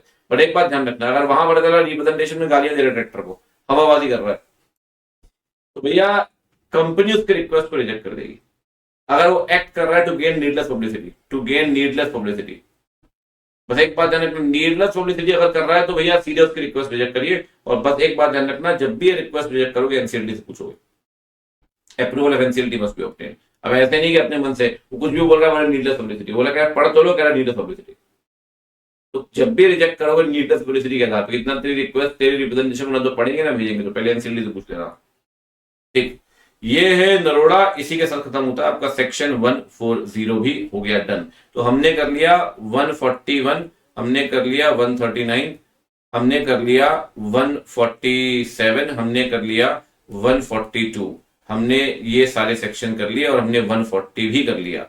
5 सेक्शन हमने कर लिए। ठीक है, अब आगे बढ़ेंगे तो आगे बढ़ेंगे 143 की तरफ से। चलिए जब चलते हैं भैया 143 की तरफ। 143 में क्या कहानी, बड़ा लंबा सेक्शन है, एक तरफ से देखते हुए चलते हैं। सबसे पहले सब सेक्शन 1 में ना पार्स दिए गए हैं, 3 अधिकार दिए गए ऑडिटर के। कहता है auditor books of account check कर सकता है, वाउचर चेक कर सकता है, चाहे रजिस्टर्ड ऑफिस में पढ़े या किसी और जगह, ब्रांच वगैरह में पढ़े तो बुक्स ऑफ अकाउंट आप चेक कर सकते हैं, कोई दिक्कत नहीं है। ठीक, जैसे मान लो for example vada pav limited RO Mumbai में, ऑडिटर है रोहित, पुणे ब्रांच की ऑडिट कर रहा है रोहित। सर ब्रांच ऑडिट पे आते हैं, पहले उससे पहले ब्रांच ऑडिट बात करते हैं। सर अगर ब्रांच इंडिया में है तो कौन करेगा ऑडिट, और इंडिया से बाहर है तो कौन करेगा ऑडिट? भैया अगर इंडिया में है ब्रांच तो कंपनी ऑडिटर भी कर सकता है कोई और qualified person, CA plus COP. मतलब रोहित भी कर सकता है पुणे ब्रांच की ऑडिट, तो दिल्ली में भी रोहित कर सकता है, चंडीगढ़ में मिस्टर टीएसजे कर सकते हैं, चंडीगढ़ नरेश सीए।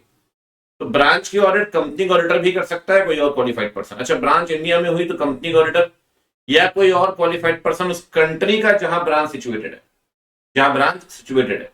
जैसे मान लो ब्रांच आपकी सिडनी में, तो मान लो कल को रिक्की पॉन्टिंग कह रहा है खाली में यार टीम तो भाई जैसे जीतती नहीं, तो एक काम करो सीपीए कर लेता हूँ। सीपीए बन के वहां पे क्वालिफाइड हो गया, और सिडनी मतलब ऑस्ट्रेलिया, ऑस्ट्रेलिया में क्वालिफाइड बन गया, बन सकता है ब्रांच ऑडिटर, क्या दिक्कत है?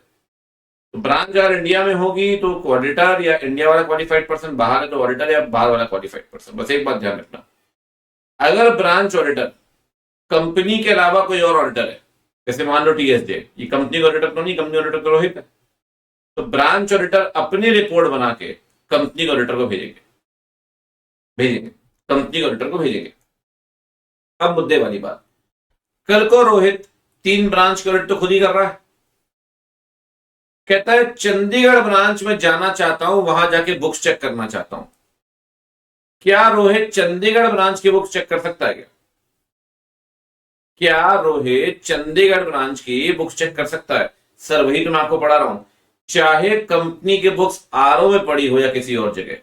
मतलब भले ब्रांच ऑडिटर वहां पर कौन है, टीएसजे, लेकिन Rohit being the auditor of company, he can visit the branch, he can access the books of account. Even वो सिडनी ब्रांच भी जा सकता है, सिडनी की बुक्स भी चेक कर सकता है। तो कंपनी का ऑडिटर कहीं भी बुक्स रखी होगी वो चेक करेगा, चाहे आरओ में रखी हो किसी और जगह। इवन होल्डिंग कंपनी का जो ऑडिटर है वो होल्डिंग की तो बुक्स चेक करेगा, सब्सिडरी की बुक्स भी चेक कर सकता है, एसोसिएट की बुक भी चेक कर सकता है, लेकिन सारी बुक्स नहीं। वही बुक जिसका कंसोलिडेशन के साथ नाता है, जिसका कंसोलिडेशन से कोई मतलब नहीं, वो बुक्स चेक नहीं करेगा। ठीक, और तीसरी बात, आप बुक्स चेक करिए, आप जानकारी मांग भी सकते हैं, इंफॉर्मेशन मांग भी सकते हैं, वही इंफॉर्मेशन जो ऑडिट से कनेक्टेड है। कुछ भी थोड़ी पूछोगे उससे, कुछ भी पूछ, शर्ट बढ़िया लगी, बताओ कौन से ब्रांड की है। एमडी कह रहा अपना काम कर, लिख रहा रिपोर्ट में, कह रहा एमडी ने मेरे क्वेश्चन के आंसर नहीं दिए। भाई वही क्वेश्चन पूछोगे ना जिसका ऑडिट से नाता हो, जिसका नाता नहीं हो क्यों पूछोगे आप? ठीक, तीन अधिकार है, बुक्स अकाउंट चेक करिए, वो आरओ में रख किसी और जगह, होल्डिंग ऑडिटर सब्सिडियरी की बुक चेक करेगा, वही बुक जिस कंसोलिडेशन से नाता, और इन्फॉर्मेशन पूछने का अधिकार है, आप इन्फॉर्मेशन देंगे, किससे पूछेगा? ऑफिसर से। ठीक, ये तो हो गया भैया सबसेक्शन 1 में पास। अब आते हैं सबसेक्शन 1 के अंदर इंक्वायरी, ये ड्यूटीज पे आ गए। ऑडिटर को ना 6 इंक्वायरीज करनी है, 6 शॉर्ट में बनाओ तो एलएलपी बाई। लोन एडवांस जो दिए गए हैं वो सिक्योर्ड है, कंपनी के इंटरेस्ट के अगेंस्ट तो नहीं है। प्रीजुडिशियल मींस कंपनी के इंटरेस्ट के अगेंस्ट, हार्मफुल होता है प्रीजुडिशियल मींस।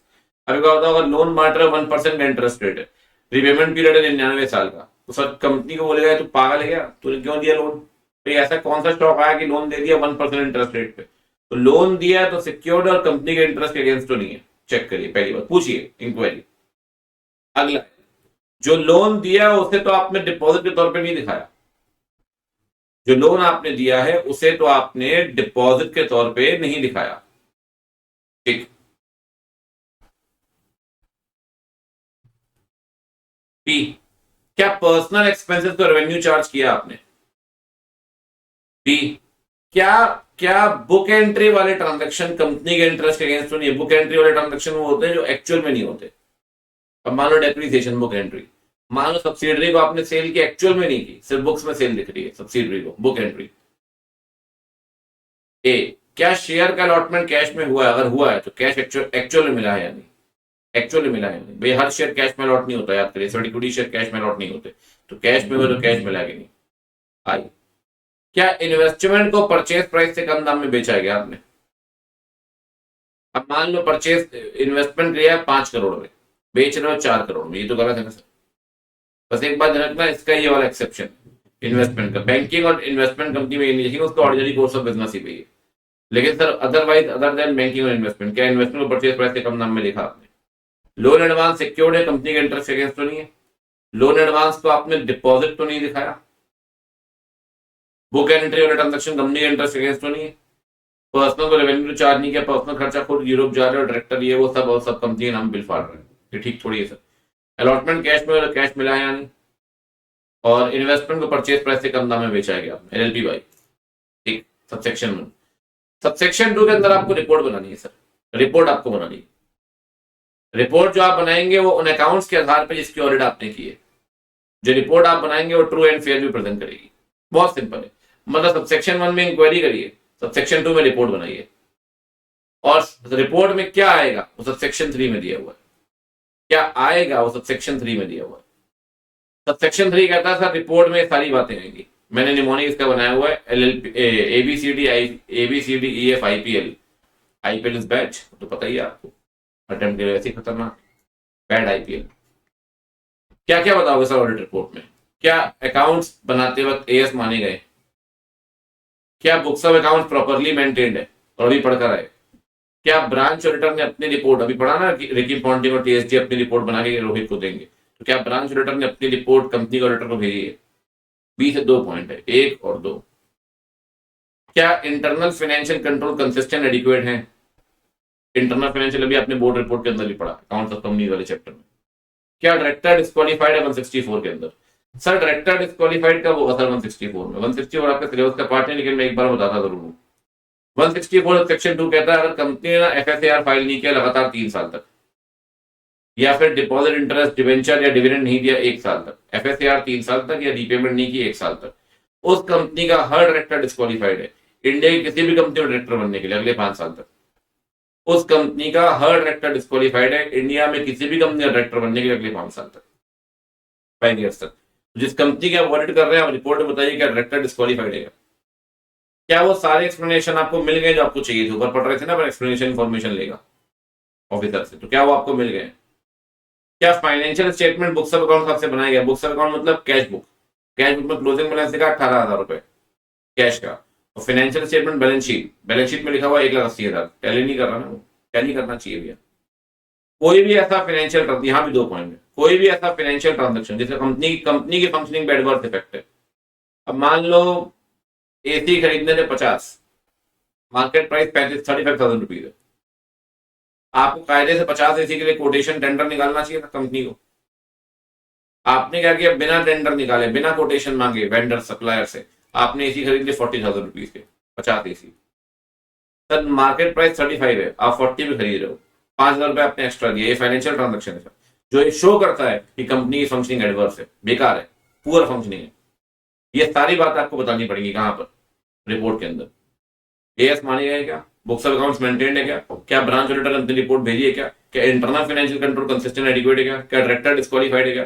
क्या सारी इन्फॉर्मेशन एक्सप्लेनेशन जो आपको मिलनी चाहिए वो मिल गई है क्या? क्या फाइनेंशियल बुक के साथ से मैच कर रहे हैं क्या? क्या financial transaction having adverse effect, वो आप बताइए।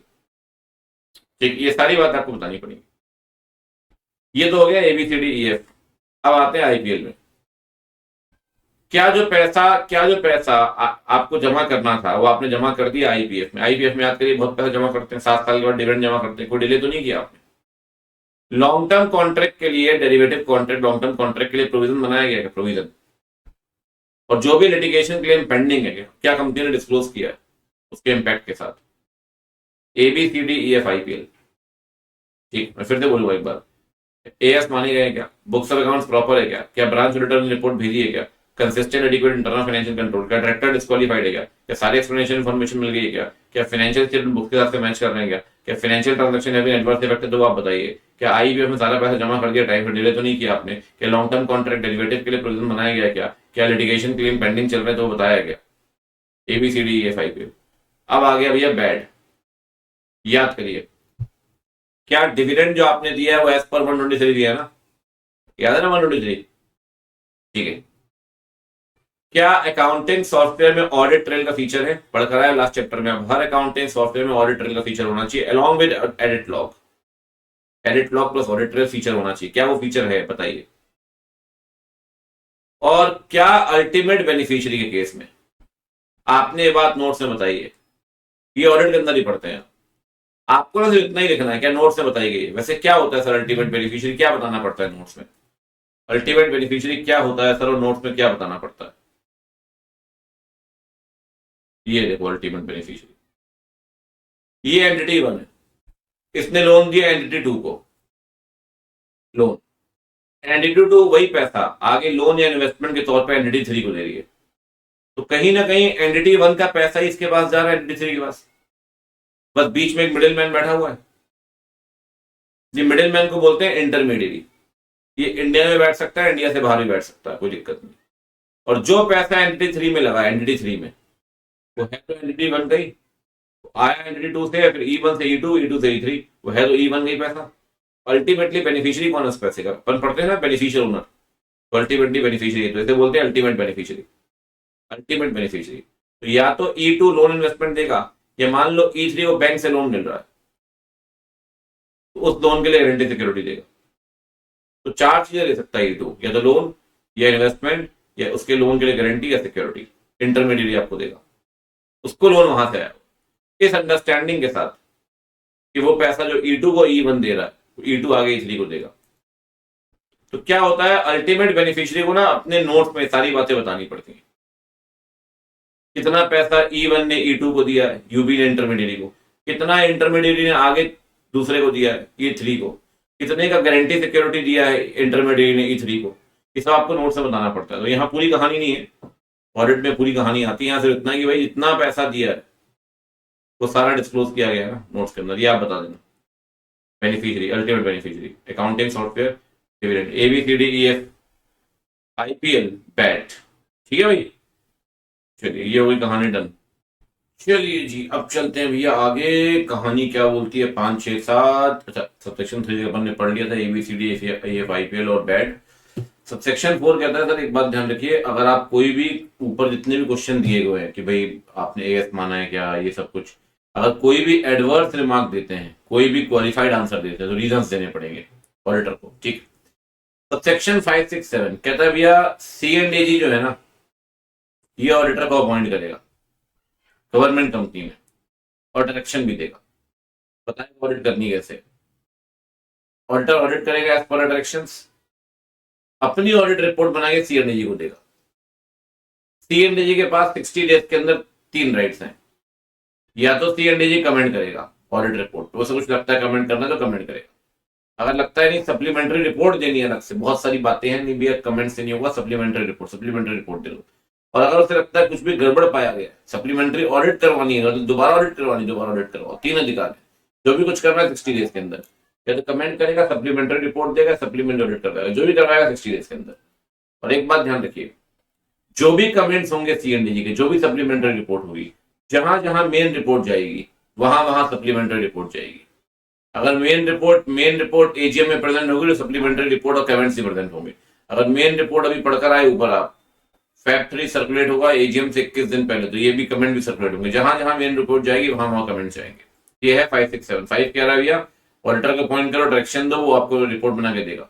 6 कह रहा है कि C&AG के पास 3 राइट्स होंगे, 6 सबसेक्शन 6। और 7 कह रहा है भैया प्रेजेंट करना पड़ेगा। अब आते हैं भाई देखो 8 की जहां तक बात है, 8 अपन ऊपर ही पढ़ चुके हैं, ब्रांच ऑडिट वाला, ब्रांच ऑडिटर कौन बनेगा। अब आते हैं भैया 9 10 पे। 9 कहता है भैया एएस ऐसे कैसे बनेंगे। देखो भैया सेम प्रोसीजर है एएस वाला जो अभी ऊपर पढ़कर आया। एएस हो या ऐसे हो, रिकमेंडेशन आईसीएआई ही देगा, ठीक, और एनएफआरए, और फिर सीजी कंसल्ट करेगी एनएफआरए से, और कंसल्ट करके ऐसे बनाएगी। सेम प्रोसीजर है, आईसीए रिकमेंडेशन देगा, एनएफआरए सीजी को, और सीजी फिर ऐसे बनाएगी, लेकिन कंसल्ट करेगी एनएफआरए से। ये है सबसेक्शन 9। सबसेक्शन 10 नोटिफाइड कहता है कि अगर नोटिफाई नहीं होते नए स्टैंडर्ड्स तो पुराने स्टैंडर्ड ही चलते रहेंगे, जब तक कि नए नोटिफाई नहीं होंगे पुराने स्टैंडर्ड चलते रहेंगे। भी सेम एएस वाला पॉइंट। देखो फिर आता है सबसेक्शन 12। 11 नोटिफाइड नहीं है, 12। 12 काफी इंपॉर्टेंट है। अगर ऑडिटर को लगता है सर फ्रॉड हुआ है कंपनी अगेंस्ट, या तो ऑफिसर ने किया है, एम्प्लॉय ने, दोनों ने साथ मिलकर किया है, लेकिन किया है, तो ऑडिटर 2 दिन के अंदर फ्रॉड रिपोर्ट करेगा। अगर ऑडिट कमेटी को बनाना जरूरी है तो ऑडिट कमेटी को बताएगा, अगर ऑडिट कमेटी को बनाना जरूरी नहीं है तो बोर्ड को बताएगा। बोर्ड को आप बताइए, बोर्ड या ऑडिट कमेटी को आप बताइए 2 दिन के अंदर, बोर्ड या ऑडिट कमेटी 45 डेज के अंदर आपको रिपोर्ट बना के देगी उन्होंने क्या एक्शन लिया, क्या एक्शन लिया। अगर फ्रॉड 1 करोड़ या उससे ऊपर का है, 1 करोड़ या उससे ऊपर का है अगर है, तो आप सीजी को बताओगे, सीजी को। अगर 1 करोड़ से कम का आप पहले ही पढ़ चुके हैं, पिछले चैप्टर में याद करिए, आप बोर्ड रिपोर्ट में बताते हैं। सर बोर्ड रिपोर्ट में क्या बताओगे, कौन सा फ्रॉड, किसने किया फ्रॉड, कितने का फ्रॉड और एक्शन टेकन, कौन सा फ्रॉड किसने किया, कितना अमाउंट इन्वॉल्व और एक्शन टेकन। अच्छा अगर अगर 1 करोड़ का फ्रॉड है तो सीजी को बताएंगे। सीजी को कैसे बताएंगे, सीजी को बताएंगे एडीटी 4 में। एडीटी 4 में कब बताएंगे, जिस दिन आपको पता चला उसके 60 डेज के अंदर, मतलब 2 दिन के अंदर ऑडिट कमेटी या बोर्ड को बताओगे, 60 डेज के अंदर सीजी को बताओगे। सीजी में किसको बताएंगे, सेक्रेटरी एमसीए। ऑडिटर अपने लेटर हेड में देगा अपना नाम, अपना एड्रेस, ईमेल, कॉन्टेक्ट नंबर सब बताएगा, और भेजेगा by post and electronic mode. By post कैसे भेजेगा, रजिस्टर्ड पोस्ट, एक्नॉलेजमेंट ड्यू और स्पीड पोस्ट, जो सही लगे। ध्यान रखना पोस्ट भी है और इलेक्ट्रॉनिक मोड भी है, एंड है बीच में, दोनों से भेजेगा। आरपीएडी और electronic speed post, electronic mode में ईमेल, दोनों से भेजना पड़ेगा, ठीक। ये है 1 करोड़ या उससे ऊपर का, 1 करोड़ से कम का तो बोर्ड रिपोर्ट में बता दो। सबसेक्शन 13 कहता है सर आप फ्रॉड तो रिपोर्ट कर रहे हो सीजी को। एक ना ऑडिट में आप एक ड्यूटी पढ़ेंगे, ऑडिटर की एक ड्यूटी होती है कॉन्फिडेंशियलिटी मेंटेन करने की, कि भाई वो क्लाइंट की जानकारी बाहर शेयर नहीं करेगा। क्या फ्रॉड बता देने से सीजी को क्या वो कॉन्फिडेंशियलिटी सीक्रेसी की ड्यूटी खत्म हो जाएगी, बिल्कुल भी नहीं। कह रहा है जो ड्यूटी ऑडिटर की है वो कॉन्ट्रवी नहीं होगी, इस कारण से कि आपने फ्रॉड रिपोर्ट किया, मतलब कॉन्फिडेंशियलिटी का प्रिंसिपल ब्रेक नहीं होगा। सर आप रिपोर्ट करिए, कोई दिक्कत वाली बात नहीं है सीजी को। जब लॉ बोलेगा तो बोलना पड़ेगा ना सर, कॉन्फिडेंशियलिटी थोड़ी मेंटेन करोगे वहां कि नहीं नहीं मैं तो बताऊंगा नहीं भैया, मैं तो कॉन्फिडेंशियलिटी मेंटेन करूंगा। अरे भाई कैसी बात कर रहे हो। जो 143 आपने पढ़ा, ये ऑडिटर सीए के ऊपर तो लगेगा ही लगेगा। जिस हद तक ये कॉस्ट अकाउंटेंट और कंपनी सेक्रेटरी पे लग सकता है उनके ऊपर भी लगेगा। कॉस्ट अकाउंटेंट जो कॉस्ट ऑडिट कर रहा है, कंपनी सेक्रेटरी जो सेक्रेटरी ऑडिट कर रहा है, इनके ऊपर भी लगेगा। तो सेक्शन 15 कहता है जो पेनाल्टी सीए के ऊपर लगनी है वो सीए सीएमए के ऊपर लगेगी। भाई जब कॉस्ट अकाउंटेंट के ऊपर लग रहा है, सेक्रेटरी के ऊपर लग रहा है, तो पेनाल्टी भी तीनों के ऊपर लगेगी ना। अनलिस्टेड में 1 लाख, लिस्टेड में 5 लाख, इतना पढ़ाने के बाद ये पेनाल्टी नसीब हो रही है, कोई बात नहीं। आइए आगे बढ़ते हैं। 143 डन। अब चलते हैं 144 में। 144 कहता है सर ऑडिटर ना प्रोहिबिटेड सर्विसेज नहीं दे सकता, he can not render prohibited services. ना उस कंपनी को दे पाएगा जिसकी ऑडिट कर रहा है, ना सब्सिडरी ना होल्डिंग। एक बात ध्यान रखना, यहाँ एसोसिएट कंपनी नहीं है, मतलब एसोसिएट कंपनी को प्रोहिबिटेड सर्विसेज दे सकते हो। किसको नहीं दे पाओगे, ना कंपनी को, ना सब्सिडरी को और ना होल्डिंग को। प्रोहिबिटेड सर्विसेज कौन कौन सी है sir, academic, accounting, book keeping, outsourcing of financial service. आप अपनी फाइनेंशियल सर्विस, डेटा मैनेजमेंट, ये सारा काम आउटसोर्स नहीं कर सकते। किसको, जो आपकी ऑडिट कर रहा है। कल को ई&वाई आपकी ऑडिट कर रहा है तो ई&वाई को अपना फाइनेंशियल सर्विस आउटसोर्स नहीं करोगे, भाई आप एक काम करो डेटा मैनेजमेंट देख लो हमारा, नहीं कर पाओगे। इवन एक्चुअलियल सर्विस अपने ऑडिटर से नहीं करा सकते आप, वैल्यूएशन वगैरह। अब कोई भी एंटिटी आपकी ऑडिट कर रही है तो आपके लिए फाइनेंस का सॉफ्टवेयर तैयार नहीं कर सकती, फाइनेंशियल इंफॉर्मेशन सिस्टम मतलब फाइनेंस का सॉफ्टवेयर नहीं बना सकती आपके लिए। अपने क्लाइंट को आप इन्वेस्टमेंट के एडवाइसेस नहीं दे सकते कि बिटकॉइन में लगा दो, यहाँ लगा दो, एडवाइस दे ही नहीं सकते। इवन इन्वेस्टमेंट बैंकिंग की सर्विस में नहीं दे पाओगे। आप अपने क्लाइंट का मैनेजमेंट नहीं संभाल सकते। जिस क्लाइंट के आप स्टैट्यूटरी ऑडिट कर रहे हो उसकी आप इंटरनल ऑडिट भी नहीं कर सकते। कोई और सर्विस जो आगे चलकर सरकार प्रिस्क्राइब करेगी वो भी नहीं दे पाओगे। अभी तो सरकार ने इतना ही प्रिस्क्राइब किया, कल कोई और प्रिस्क्राइब करेगा वो भी नहीं दे पाओगे। अकाउंटिंग बुक कीपिंग ए से, carry out outsourcing, actuarial, design implementation of financial information system, engaging investment advisory, management service, internal audit और कोई और service as may be prescribed. ये नहीं दे पाएंगे सारी सर्विस। किसको नहीं दे पाएंगे? ना कंपनी को, ना सब्सिडरी को, ना होल्डिंग को। ना तो आप डायरेक्टली दे पाओगे ना इनडायरेक्टली। सर डायरेक्टली का मतलब क्या है भाई? अगर इंडिविजुअल हुआ तो खुद नहीं दे पाएगा, फॉर्म होगी तो खुद नहीं दे पाएगी। हिमसेल्फ मतलब इंडिविजुअल के लिए और इटसेल्फ मतलब फॉर्म के लिए। इनडायरेक्टली का मतलब क्या हुआ? अगर आप इंडिविजुअल है, आप खुद तो प्रोहिबिटेड सर्विस दे नहीं पाएंगे अपने क्लाइंट को या उसकी सब्सिडरी को या होल्डिंग को। एसोसिएट पर रिस्ट्रिक्शन नहीं है हालांकि। ठीक, जहां तक बात इंडिविजुअल की है, ना उसका रिलेटिव ना उससे जुड़ा हुआ कोई व्यक्ति। अब जुड़ा हुआ व्यक्ति एसोसिएटेड पर्सन का मतलब क्या होगा? सर पार्टनर ही तो होगा, लेकिन लॉ में एसोसिएटेड पर्सन लिखा हुआ है, हम पार्टनर मानते हैं कि वही मतलब हुआ। कोई भी एंटिटी जिसका ब्रांड नेम, जिसके ऊपर सिग्निफिकेंट इन्फ्लुएंस है आपका। अब मान लो कल को मैं ऑडिट कर रहा हूं जेड लिमिटेड की, और एक कंपनी है ए लिमिटेड, इसके 25% वोटिंग पावर मेरे पास है, मतलब कहीं ना कहीं सिग्निफिकेंट इन्फ्लुएंस मेरे पास है। तो ए लिमिटेड जिसका 25% वोटिंग राइट मेरे पास है, वो भी प्रोहिबिटेड सर्विस नहीं दे पाएगा। तो ना आप खुद दे पाओगे, ना आपका रिलेटिव, ना आपसे जुड़ा हुआ व्यक्ति, ना कोई ऐसी एंटिटी जिसके ऊपर आपका सिग्निफिकेंट इन्फ्लुएंस है, ना ही कोई ऐसी एंटिटी जिसका आप ब्रांड नेम इस्तेमाल कर रहे हैं। अब मान लो कल को मैं ई&वाई का ब्रांड नेम इस्तेमाल करता हूँ, तो मैं खुद तो प्रोहिबिटेड सर्विस दे नहीं पाऊंगा जेड लिमिटेड को, जिसका मैं ब्रांड नेम इस्तेमाल कर रहा हूँ वो भी नहीं दे पाएगी, ई&वाई भी नहीं दे पाएगी, नहीं दे पाएगी। तो नेटवर्क फॉर्म के लिए भी डिस्क्वालिफिकेशन है। बहुत सारी नेटवर्क फॉर्म होती है बिग फोर की, तो नेटवर्क फॉर्म अगर ऑडिट कर रही है तो उसकी बिग फोर भी फिर प्रोहिबिटेड सर्विस नहीं दे पाएगी। ना रिलेटिव, ना पार्टनर, ना एंटिटी जिसके ऊपर सिग्निफिकेंट इन्फ्लुएंस है, ना जिसका ब्रांड नेम इस्तेमाल कर रहा है, ये है इंडिविजुअल। फर्म के केस में ना फर्म के पार्टनर दे पाएंगे, ना फर्म की सब्सिडरी एंटिटी या पेरेंट एंटिटी सब्सिडरी एंटिटी, ना कोई भी ऐसी एंटिटी जिसके ऊपर पार्टनर या फर्म का सिग्निफिकेंट इन्फ्लुएंस है, ना कोई भी ऐसी एंटिटी जिसका ब्रांड नेम इस्तेमाल कर रहे हैं पार्टनर या फर्म खुद। मतलब थर्ड और फोर्थ पॉइंट तो सेम हो गया। फर्स्ट पॉइंट यहाँ रिलेटिव था, यहाँ पार्टनर है। सेकंड पॉइंट यहाँ पार्टनर था, यहाँ सब्सिडरी या पेरेंट एंटिटी आ जाएगा। मतलब तीनों पॉइंट सेम है। फर्स्ट अगर पार्टनर देख लें तो सेकंड थर्ड फोर्थ तो यहाँ आ ही गए ना, सिर्फ एक पॉइंट पे फर्क हुआ, यहाँ रिलेटिव है, यहाँ सब्सिडरी या पेरेंट एंटिटी है, बाकी तीनों पॉइंट सेम है। वही ब्रांड नेम, वही सिग्निफिकेंट इन्फ्लुएंस, और यहाँ प्रोहिबिटेड सर्विस दी गई है कैट में। ये है 144। 145 कहता है सर ऑडिटर ऑडिट रिपोर्ट भी साइन करेगा, कोई और डॉक्यूमेंट वो भी साइन करेगा। कोई और डॉक्यूमेंट मतलब जैसे याद करो, ऑडिटर को अपॉइंट करने से पहले सर्टिफिकेट देते हैं, सर्टिफिकेट है तो साइन करेगा, जो भी चीज साइन करके आपको देगा। कंपनी का एक दायित्व बनता है, जो भी एडवर्स रिमार्क ऑडिटर ने दिए हैं आपके फाइनेंशियल ट्रांजैक्शन, जो भी एडवर्स रिमार्क दिए हैं, ये सारे जीएम में रीड करने पड़ेंगे। ये बहुत खतरनाक पॉइंट है। जितना भी एडवर्स रिमार्क ऑडिटर के सारे आपको जीएम में रीड करने पड़ेंगे। और मेंबर को अधिकार देगी कंपनी कि वो इंस्पेक्शन कर सकता है ऑडिट रिपोर्ट का।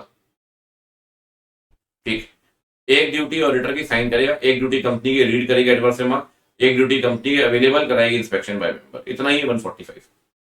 146 कंपनी की ड्यूटी बनती है, हर जीएम का नोटिस ऑडिटर को भेजेगी, हर जीएम का नोटिस ऑडिटर को भेजेगी, हर जीएम का, चाहे एजीएम हो चाहे एजीएम हो, ऑडिटर हर जीएम को अटेंड करेगा।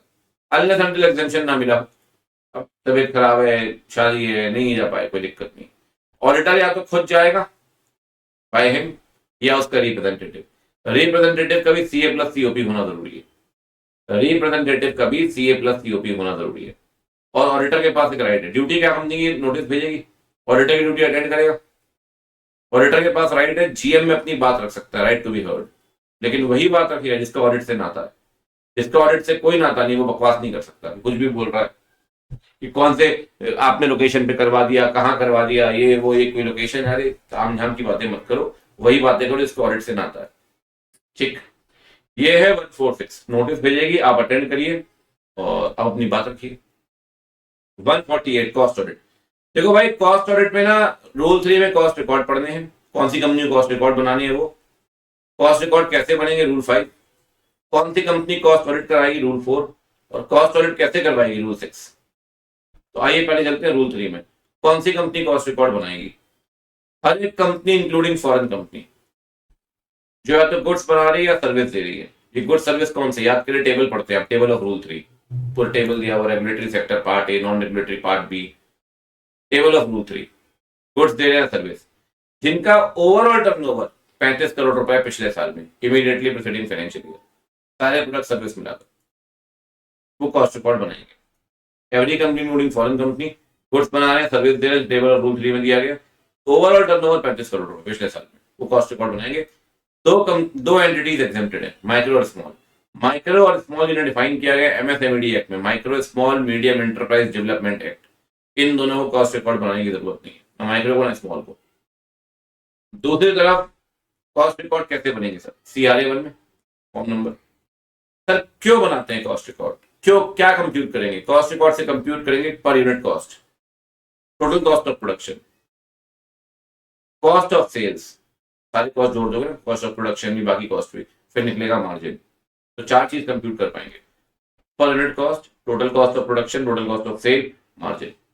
सर क्यों बना रहे हैं कॉस्ट रिकॉर्ड, एक बार बताओ, कल को 4 साल बाद डेटा चाहिए हो, कितने दाम पे आप बना रहे हैं 4 साल पहले यूनिट, डेटा है आपके पास, कॉस्ट रिकॉर्ड बनाओगे, कंट्रोल रहेगा ऑपरेशन पे, वेस्टेज कम से कम होगी, इकोनॉमी ऑफ स्केल अचीव कर पाएंगे आप। तो कंट्रोल रहेगा ऑपरेशंस पे, इकोनॉमी अचीव करेंगे और डेटा डेटा डेटा मिलेगा आपको। तो maintenance of cost record, rule 5। Rule 4, कौन सी कंपनी कॉस्ट ऑडिट करवाएगी, कॉस्ट ऑडिट करवाएगी, पार्ट ए। पार्ट ए मतलब भाई रेगुलेटरी सेक्टर, पार्ट ए शुगर, इंडस्ट्रियल, अल्कोहल, 6 होते हैं, टेलीकम्युनिकेशन, पार्ट ए। सारे प्रोडक्ट मिलाकर आपका टर्नओवर है 50 करोड़, सारे सारे सारे ऑल द प्रोडक्ट, और इंडिविजुअल से आपका टर्नओवर है 25 करोड़। एंड बीच में दोनों कंडीशन पूरी होनी चाहिए, सारे प्रोडक्ट मिलाकर 50 करोड़, इंडिविजुअल से आपका टर्नओवर है 25 crore, both the condition must be satisfied. 50 + 25 आपको कॉस्ट ऑडिट करवानी पड़ेगी। यही पार्ट बी में चले जाओ, सारे प्रोडक्ट मिलाकर 100, इंडिविजुअल से 35, सारे प्रोडक्ट मिला के 100, इंडिविजुअल से 35, दोनों कंडीशन पूरी करिए। जैसे मान लो टेलीकम्युनिकेशन है, टेलीकम्युनिकेशन मान लो जियो है, जियो के 4 प्रोडक्ट है, हर किसी का टर्नओवर आ रहा है 15 करोड़, 4 मिला के हुआ है 60, एग्जाम्पल दे रहा हूँ 60। अब ओवरऑल 50 तो हो गया, लेकिन क्या इंडिविजुअल से कहीं से भी 25 है, नहीं, तो कॉस्ट ऑडिट नहीं करवाएंगे। तो सारे मिलाकर 50, इंडिविजुअल से 25, कॉस्ट ऑडिट, कॉस्ट रिकॉर्ड ऊपर पड़ता है, कॉस्ट रिकॉर्ड क्या कहानी है, 35 करोड़ पिछले साल। कॉस्ट रिकॉर्ड में एग्जाम्पशन था माइक्रो स्मॉल, यहां एग्जाम्पशन है अगर आप ऐसी रेट से ऑपरेट कर रहे हैं, कॉस्ट ऑडिट नहीं करवानी आपको। ये आपका एक्सपोर्ट से पैसा आता है फॉरेन एक्सचेंज में, जो आपके टोटल रेवेन्यू का 75% से एक्सीड करता है। अब टोटल रेवेन्यू 100 करोड़ है, पैसा आ रहा है 80 करोड़ रुपए, कहां से आ रहा है भैया, टोटल रेवेन्यू से, एक्सपोर्ट से, फॉरेन एक्सचेंज में, कॉस्ट ऑडिट नहीं करवानी। एसईजेड और revenue exceed 75% of total revenue in foreign exchange, नहीं करवाई। ठीक है भाई, ये है रूल 4। अब आते हैं रूल 6। रूल 6 + 148, इसमें जो बचा 148 है वो भी पढ़ लेंगे, रूल 6 भी पढ़ लेंगे। देखो, कॉस्ट ऑडिटर का अपॉइंटमेंट मेंबर नहीं करते, बोर्ड करता है। करेगा तो बोर्ड मीटिंग में, कब करेगा, साल शुरू होने के 180 डेज के अंदर, 180 डेज के अंदर जब अपॉइंट कर लेगा तो कॉस्ट ऑडिटर को भी बताएगा, सीजी को भी बताएगा, सीजी को बताएगा CRA 2 में, कॉस्ट ऑडिटर को बताएगा, सीजी को बताएगा, सीजी को बताएगा CRA 2 में। कब तक बताएगा, बोर्ड मीटिंग होने के 30 दिन के अंदर, या साल शुरू होने के 180 डेज, विचएवर इज अर्लियर। मतलब इसका मतलब ये है भाई, मान लो आपने आपने आपने आपने आपने अपॉइंट किया 15 जून को, दूसरा एग्जाम्पल है, कोई बात नहीं, मान लो आपने अपॉइंट किया, आपको अपॉइंट कब तक करना है, आपको अपॉइंट करना है 180 डेज के अंदर, ठीक है। आप अपॉइंट कर रहे हैं 120वें दिन, अगले 30 दिन में आप बता दो, लेकिन आप अपॉइंट कर रहे हैं 175th डे कॉस्ट ऑडिटर को, तो अगले 5 दिन में बता दो। तो 30 दिन बोर्ड मीटिंग से, 180 days from commencement of financial year, whichever is early, दोनों में 2 दिन पहले आपको बताना पड़ेगा CRA 2 में। कॉस्ट अकाउंटेंट कौन बनेगा, कॉस्ट ऑडिटर कौन बनेगा, कॉस्ट अकाउंटेंट। डिस्क्वालिफिकेशन सेम है सर, वही सब कुछ, ऑफिसर, एम्प्लॉई, बॉडी कॉर्पोरेट, सब कुछ सेम, पेनल्टी भी सेम है, वही सब कुछ, इवन फ्रॉड की रिपोर्टिंग भी सेम है। कॉस्ट ऑडिटर क्या करेगा, अपनी कॉस्ट ऑडिट रिपोर्ट देगा CRA 3 में। अच्छा एक बात ध्यान रखिए, CRA 2 में आपने बताया, CRA 3 में अपनी रिपोर्ट कंपनी को देगा साल खत्म होने के 180 डेज के अंदर, 180 डेज के अंदर कंपनी को जाएगा। कंपनी वही रिपोर्ट फॉरवर्ड करेगी अगले अगले 30 दिन में सीजी को, CRA 4 में। आप बताइए CRA 3 में साल खत्म होने के 180 दिन के अंदर वो अगले 30 दिन में सीजी को बताएगी। सीजी को बताएगी तो जो भी नेगेटिव रिमार्क हुआ एक्सप्लेनेशन आपको देना पड़ेगा। याद करिए स्टैट्यूटरी ऑडिट में एक्सप्लेनेशन अभी पढ़कर आए, GM में पढ़ना पड़ता है और एक्सप्लेनेशन बोर्ड रिपोर्ट में देना पड़ता है। बोर्ड रिपोर्ट में यहाँ सीजी को देना पड़ेगा एडवर्स रिमार्क का एक्सप्लेनेशन।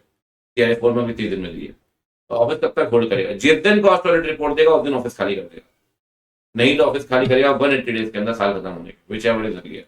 मान लो कॉस्ट ऑडिट रिपोर्ट दी 110वें दिन साल खत्म होने के, ऑफिस खाली कर दो। अब दे रहे हो 190th डे तो भैया मैक्सिमम ऑफिस होल्ड कर पाओगे साल खत्म होने 180 दिन के अंदर, क्योंकि नया वाला भी तो आएगा ना साल शुरू होने 180 दिन के अंदर, तो आप जाओगे तो वो आएगा, तो आप होल्ड कर पाओगे 180 डेज के अंदर। अगर कॉस्ट ऑडिट रिपोर्ट दे दी 110वें दिन तो ऑफिस खाली कर दो, अगर दी ही नहीं 180 डेज के अंदर तो 180 डे ऑफिस खाली करना पड़ेगा। 180 डेज जिस दिन सबमिट करेगा विच एवर इज अर्लियर। ठीक है भाई, करने कहानी। चलिए जी, ये चैप्टर भी हो गया फिनिश, ऑडिटर वाला चैप्टर डन।